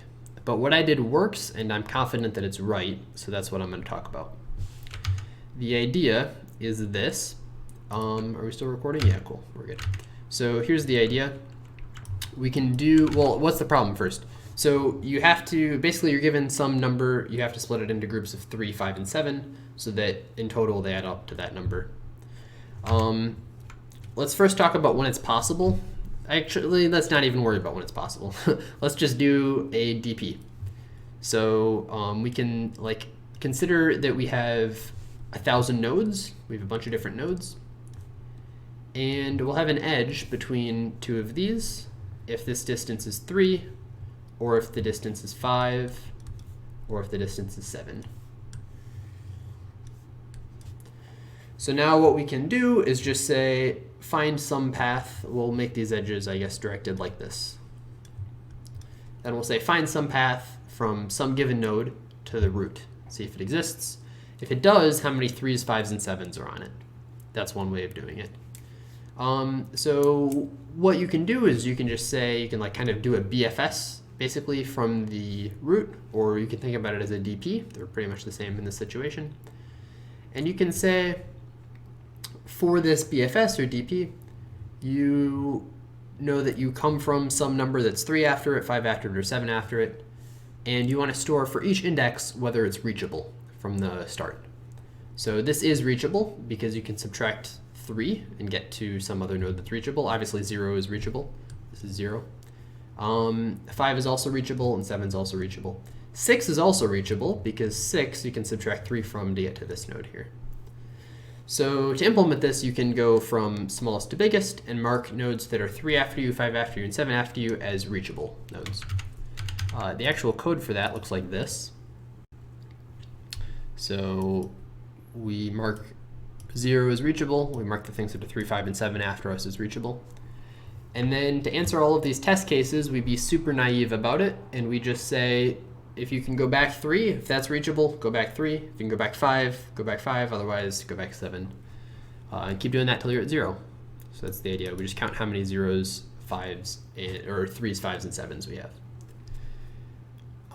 Yeah, so that's problem A. And to be honest, I am surprisingly awake for it being 4 a.m. I'm feeling like quite good, actually. I don't know. I don't know if it's because I just solved a set, just solved 7 problems or what, but I'm pretty awake. I haven't even had like coffee or tea or anything. Anyway, problem B, barrels. So yeah, okay, what was this problem? I forget. Oh, this one was the super banger. I am worried I'm going to fail system test because it seems too easy, but I think I have a proof for my solution, so I'm not going to worry about it. Basically, you can, at most k times, pick 2 barrels, or you've got a bunch of barrels with water. At most k times, you can pick 2 barrels, you can take one of the barrels and pour some amount of water into the other barrel. And you want to find the maximum difference between the maximum barrel and the minimum barrel.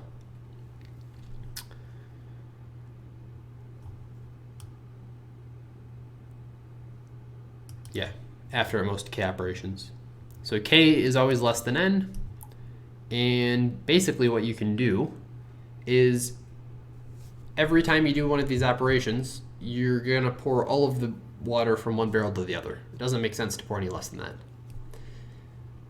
So you're going to pour as much water as possible into your biggest barrel so that that total is as big as possible.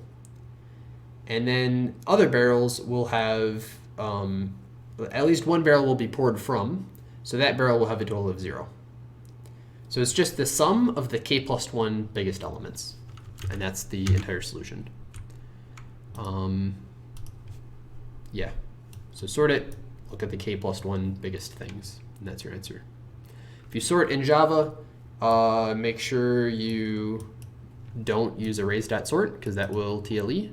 Assuming they have good data, because quicksort in Java uses, or arrays.sort uses quicksort on primitives, which is n squared worst case if you pick the wrong pivot every time.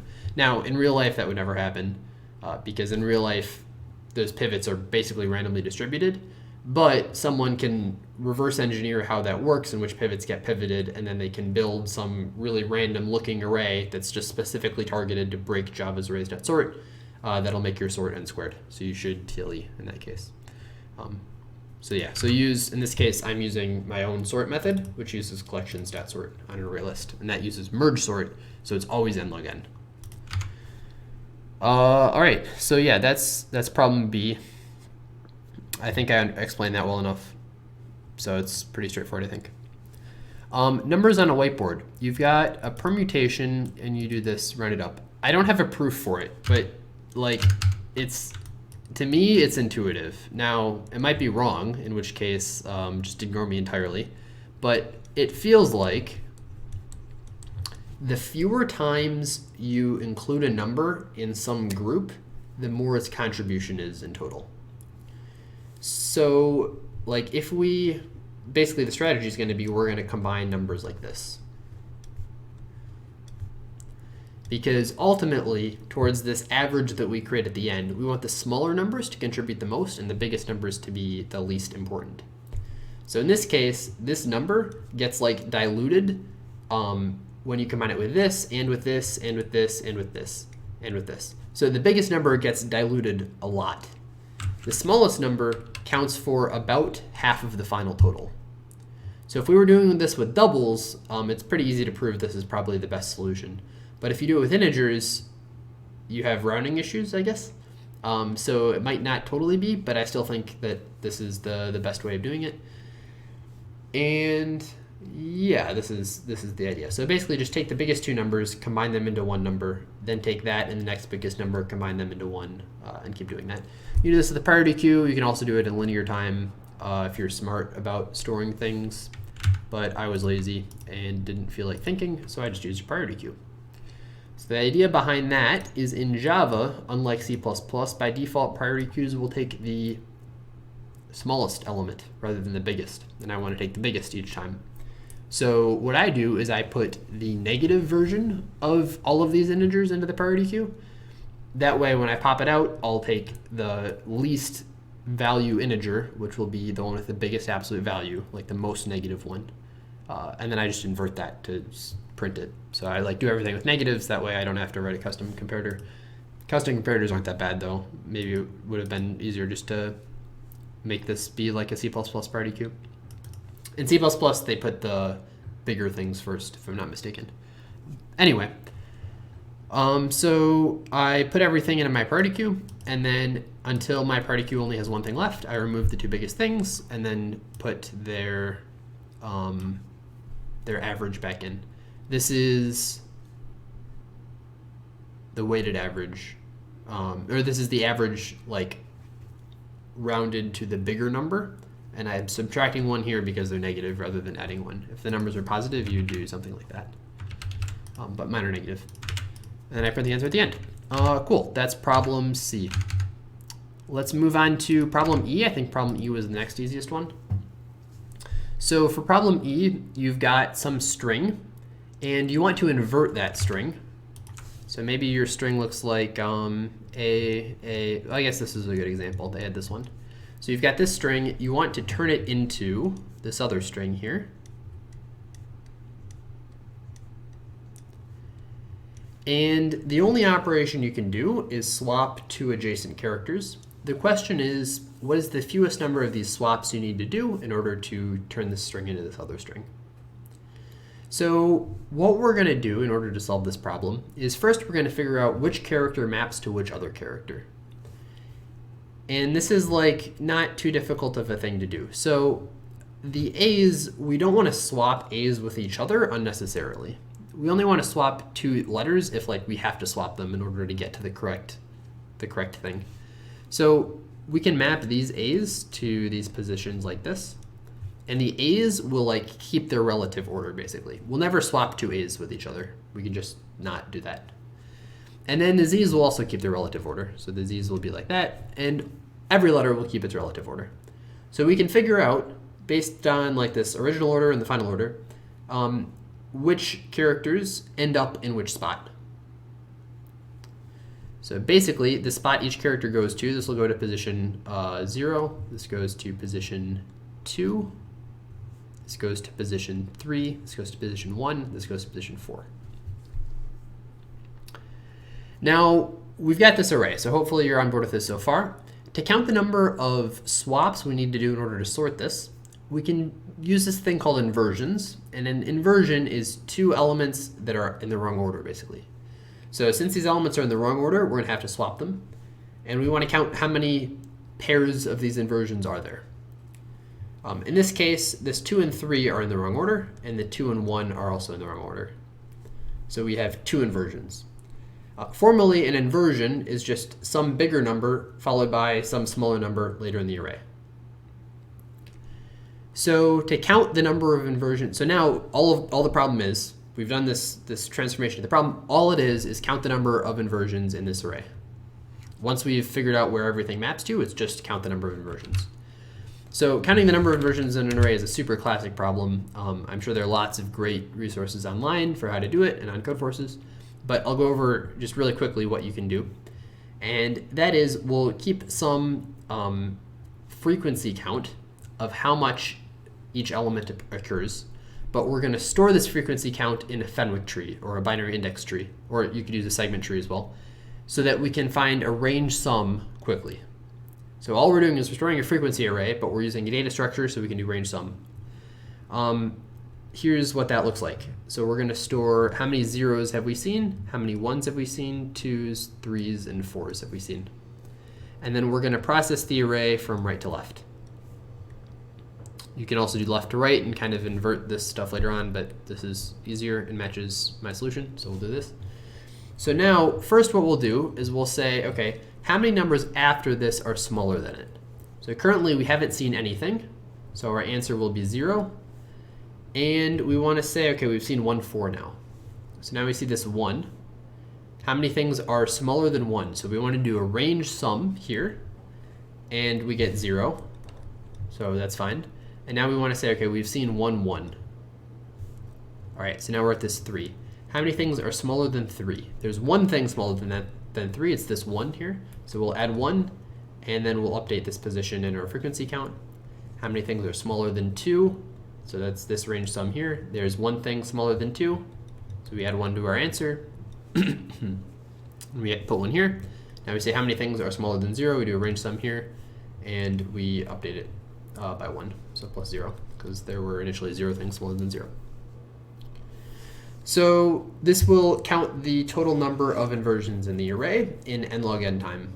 I don't think you can do better, but maybe you can. Not totally sure. Maybe you can. I don't know. I've never needed to do better because the bit is really fast anyway.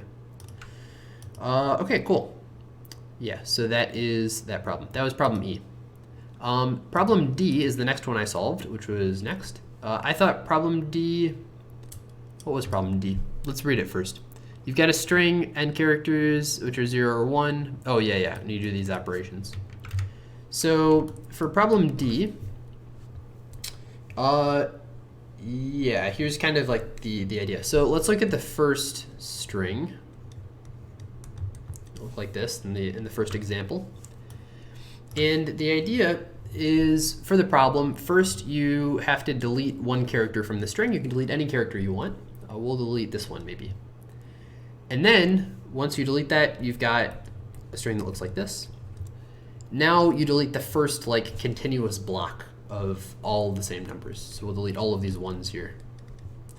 And now we pick some other number to delete. Maybe we delete the 0 here. And then we pick some continuous block, or we delete the next first continuous block, so we delete these ones. And next we delete this 0. Now there's nothing left, so we're done. We want to maximize the number of turns we make. In this case, we made 3 turns. So we first deleted this number, then we deleted this number, then we deleted this number. One thing to notice is you don't always want to, the free number you delete, you don't always want it to be the first number in the array. So in this case here,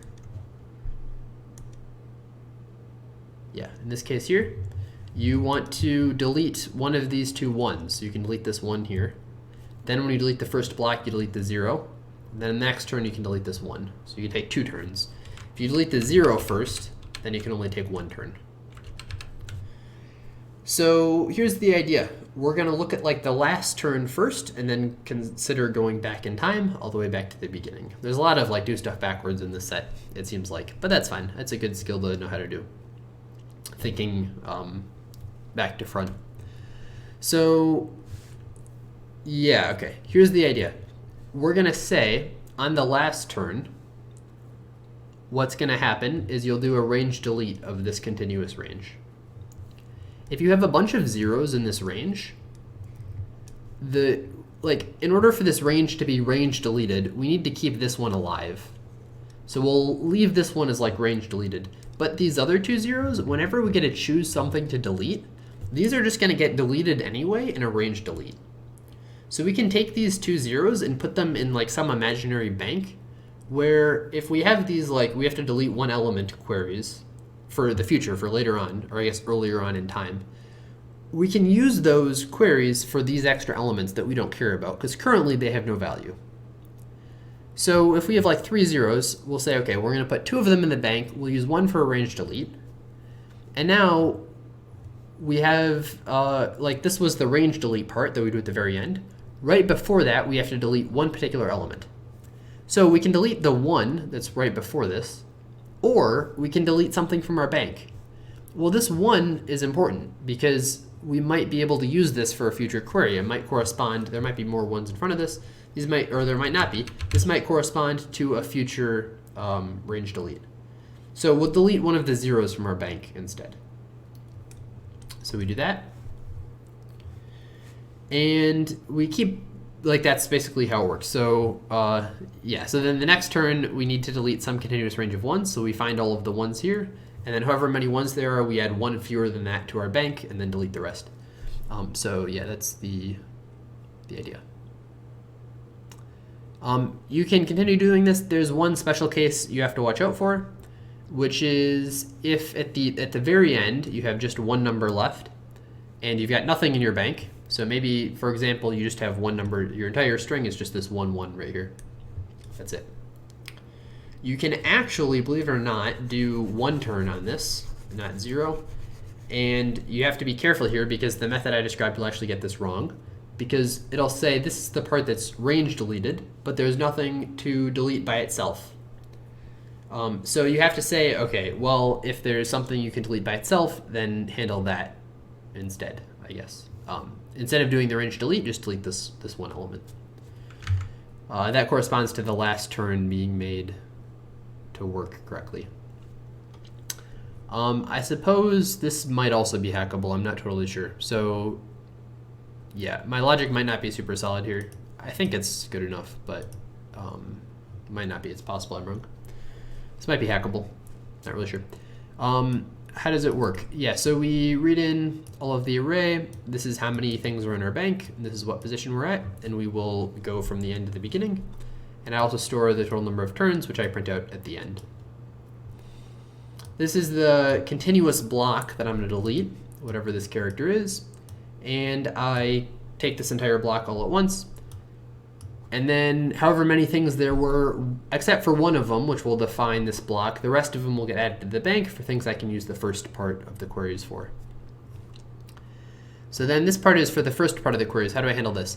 Well, if the bank is 0 and the position is -1, that means the string is empty and there's nothing left in the bank, so we can't actually answer this query with anything, so we just break out. This is what I mentioned earlier. So in this case, we say, this range delete that we used, don't use that for a range delete. Instead, use that for a point delete. And that's why we increment the turns earlier than that. In the other case, we either have to delete one thing from our bank or we have to delete the next one. This will, or delete the thing right in front of us. This will delete the thing right in front of us. Otherwise, we can delete from our bank. And then we print the answer. Awesome, that's problem D. Okay, how many left? We have 2 left, right? 2 left, okay. Yeah, F is actually surprisingly easy. It's more just like, notice that this is not hard. Okay, what is the problem though? So the problem is you're playing Plants vs. Zombies, which is a great game for anyone who hasn't played it. And you've got a pea shooter that you've only got so many peas in your pod. And then you've got K peas in your pod actually. And you have to exterminate N waves of zombies. So you can shoot. Your shooting is instant, but reloading takes 1 second or 1 moment, I guess, 1 unit of time. And the question is, you want to minimize the total peas that you end up using or throwing away. So if you use a bunch of peas in your magazine, then you maybe use like 3 of them, 3 out of your 20. Then you throw the magazine away. You've just wasted 17. So you've used the 3 plus the 17. In total, you've used a whole magazine. So that's 20 whole peas. And then you put your new magazine in, and you don't count those until you've either used them or thrown them away. But that's the idea.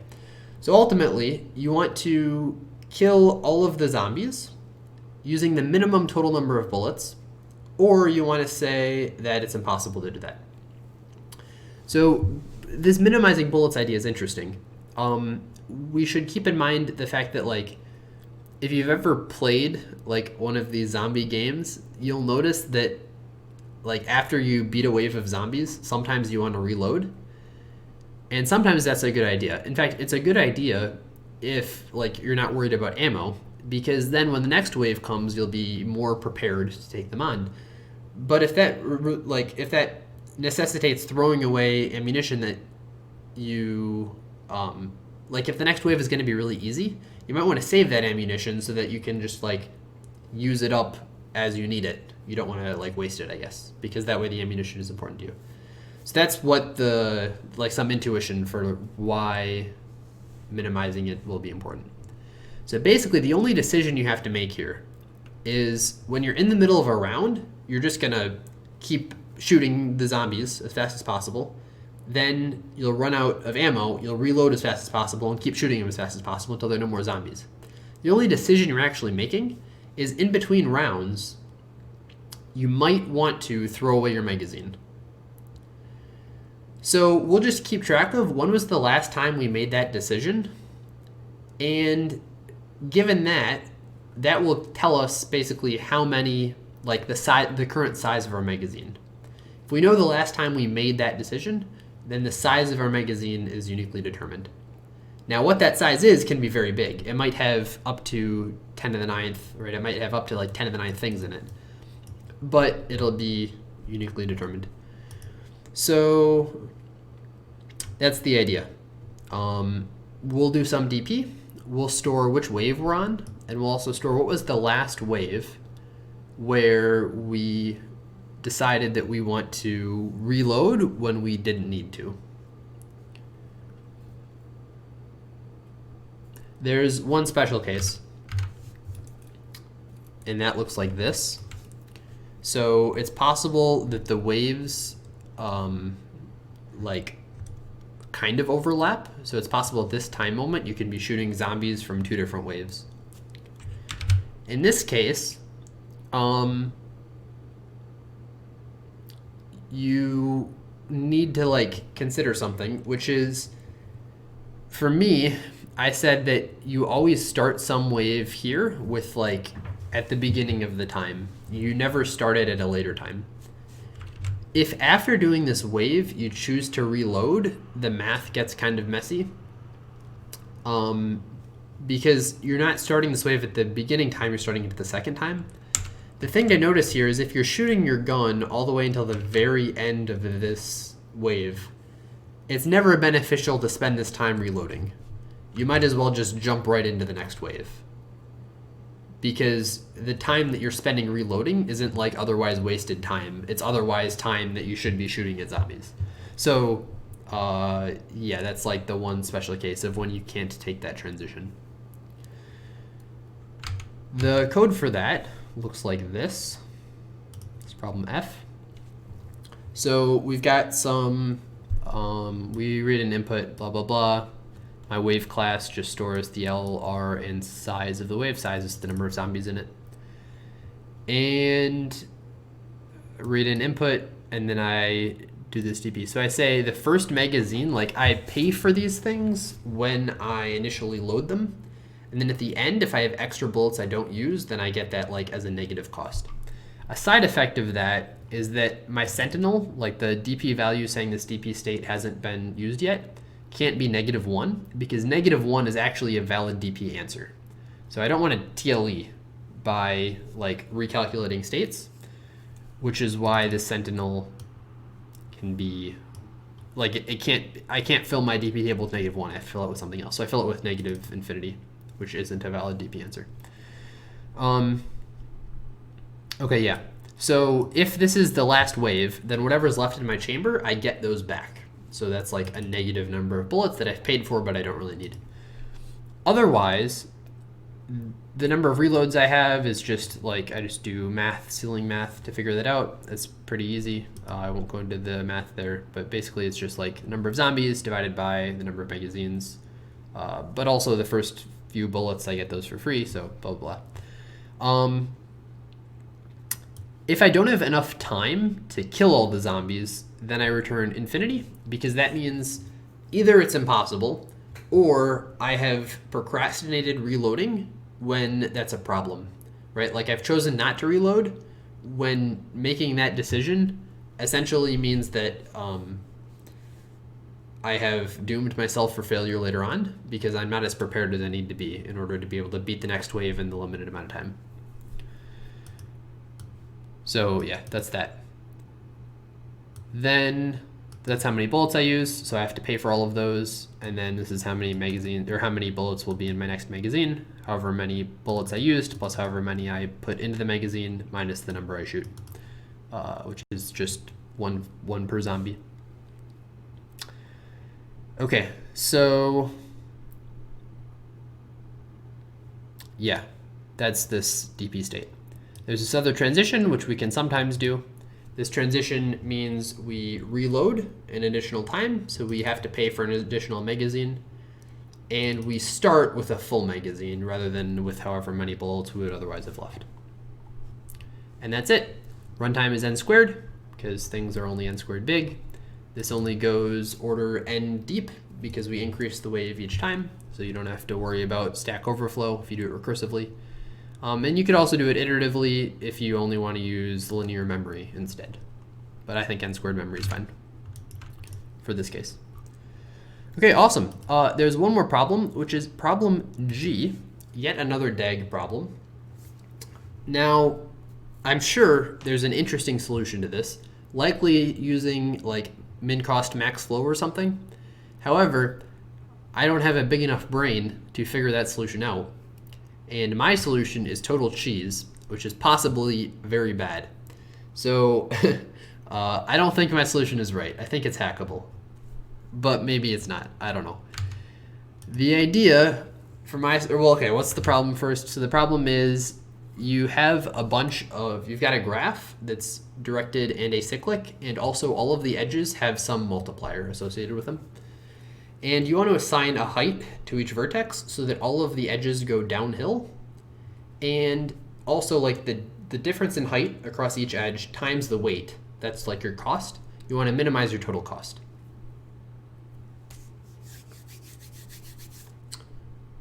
Yeah, okay. I did a good job explaining that, so we're fine.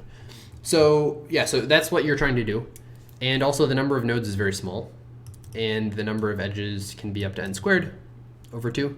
But that doesn't really matter. So now, yeah, the edges are directed. I guess that's an important thing to keep in mind. So like, this is very tricky. Like there are a bunch of things you can say like, oh, maybe you want to do this. But let me just show you this case here. Yeah, this one here. So if you look at this, we'll get my face out of the way. It can get messy. Like a bunch of these, you can figure out what their height will be. So like for this will be height 0. This will be height 1, 2, 3, 4, 5. Then this will be height 1 probably, then 2, then 3, then 4, then 5. But for these things in the middle, they depend on each other. They depend on other things that aren't fixed. It's messy. Then also this might get even more complicated. You might have something like this, where now these things are depending on each other, and the range that they can fill is not even very intuitive. It gets very complicated on how you handle these. So it's possible that the intended solution is find like this longest path. If the longest path is like 9 or more, then you can do 9 factorial on what's left, and you can brute force the order of those. That might be a solution. To be honest, I just thought about that while explaining the problem, so I don't have enough time to think about whether that fully works. That might be legit. You can also live life on the edge and do my solution, which is very much not legit. So here is how you do that. The idea is there's this thing called simplex, which is black magic invented by aliens. And what it does is you can if you have a linear function, which is a bunch of variables, and you want a linear combination of them, you want this sum to be as big as possible, but you also have a bunch of constraints. So maybe you have like the variables x, y, and z. So you've got like x, y, and z, and you want like 3x minus y minus 10z to be as big as possible.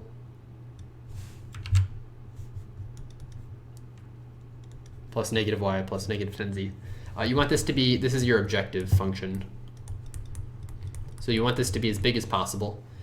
And then you also have a bunch of constraints. So maybe you know that like x is less than 100, you know y is greater than or equal to 5, you know z, you know 1 is less than or equal to z, which is less than or equal to 100. You also know like x plus y minus z is less than or equal to between like 5 and 7 or something. Who knows? For this, if you've got something like this, then then what it will do is say, satisfying all of these constraints, what is the best possible sum of this equation for any assignment of x, y, and z, in such a way that it doesn't invalidate any of these. And it does this in some runtime that no one knows. I guess smart people know it. I don't know it. It's like, I think it can be exponential, but it's like a small exponent. Yeah, I don't know, to be honest. Maybe it's polynomial. I know it works for like n equals 50. Yeah, I'm not a simplex master. I don't really know how it works either. I just know it has something to do with like traversing polynomials or polyhedra in like n-dimensional space or something. It's kind of magic to me, to be honest. But anyway, you can use it for some of this stuff. Now, of course, the important thing with simplex is it doesn't require that the values are integers. So the values might be floating point numbers. You might have x equals 0.5, y equals 0.2, z equals 0.8 or something. And that doesn't match the problem. So you have like a difference here. Now, with this problem, the assumption that I made is the optimal answer will always be when these things are integers. So I just said, okay, well, it doesn't matter that we're targeting things that are doubles because those won't be optimal anyway. So I just used them being integers to like kind of cheat the system, I guess. So yeah, I'm not sure. Anyway, okay, so we've got that. Now, how do you actually use simplex to solve this problem? Well, basically, you can convert all of the constraints that we have in this problem into these linear equations, and you can convert what you're trying to optimize for to a single simple optimization function. Basically, this optimization thing, the thing you're trying to optimize for, is if you look at some given node, let's look at this really complicated one because it's interesting. Whatever this weight here, whatever these weights are, if we increase the height of this node, that will decrease the total by the sum of these in-degree weights. So we want to subtract out the in-degree and add the out-degree times whatever the height is. So the thing we're optimizing for will be the height times the in-degree, or height times out-degree minus in-degree, or out total weight minus in total weight. We want to sum this over all nodes. The variables we're trying to optimize for will be the heights of each of these nodes. So they have to be integers, but I said, well, we'll just not add that constraint. And that's probably where my solution goes wrong. I probably sometimes find a solution where they're not integers. It's possible that I don't, in which case I just lucked out, but yeah. Okay, so what are the other constraints we need to add? You also have to say each of these edges, the heights have to differ by at least 1. So I say the from minus the 2 is greater than or equal to 1. That will impose that constraint. And I think that's it. Yeah, so all of the edges have to have that one difference. Oh, also everything needs to be positive. So since there are only 20 nodes, what I do is just for each connected component, I pick one of those nodes and set its height to 20. And now everything will have a positive height. Yeah. So that's the idea. Okay. Do the heights need to be positive or the weights need to be positive? The weights only need to be positive. Yeah, that's fine. I think you also need the AV to be positive as well, or at least 0. Yeah, so I just set them all to 20. That'll prevent some issues there, which I think was this wrong answer. Let's see, can I see what it was? Because setting stuff to 20 definitely fixed it. Okay, I just print all zeros. I have no idea what caused that. Maybe simplex failed or something. Yeah, I'm not sure. So anyway, yeah, that's one solution. I guess I can just show the code, but if you don't have simplex code, it's kind of scary. So I read in all of my graph, I make my disjoint set, I union all of the edges to find one thing from each component, and then I store the in-degree minus the out-degree for each node. Then I have some objective function, which is just the sum of in-degrees minus out-degrees like I talked about. And then I go through every edge, and I add a bound for that edge, saying the two nodes have to differ by at least the height. I set my objective function, and then I set one node in each component to 20. and then I run my stuff, run my simplex. Okay, so yeah, that's my solution. The simplex stuff is it's literally just copy pasted. So if you want to, I mean, you can view my solution. Otherwise, you can pause here and view that. Uses some scary matrix stuff that I don't understand. Lots of stuff goes on. There are like 2 phases, and it's kind of scary.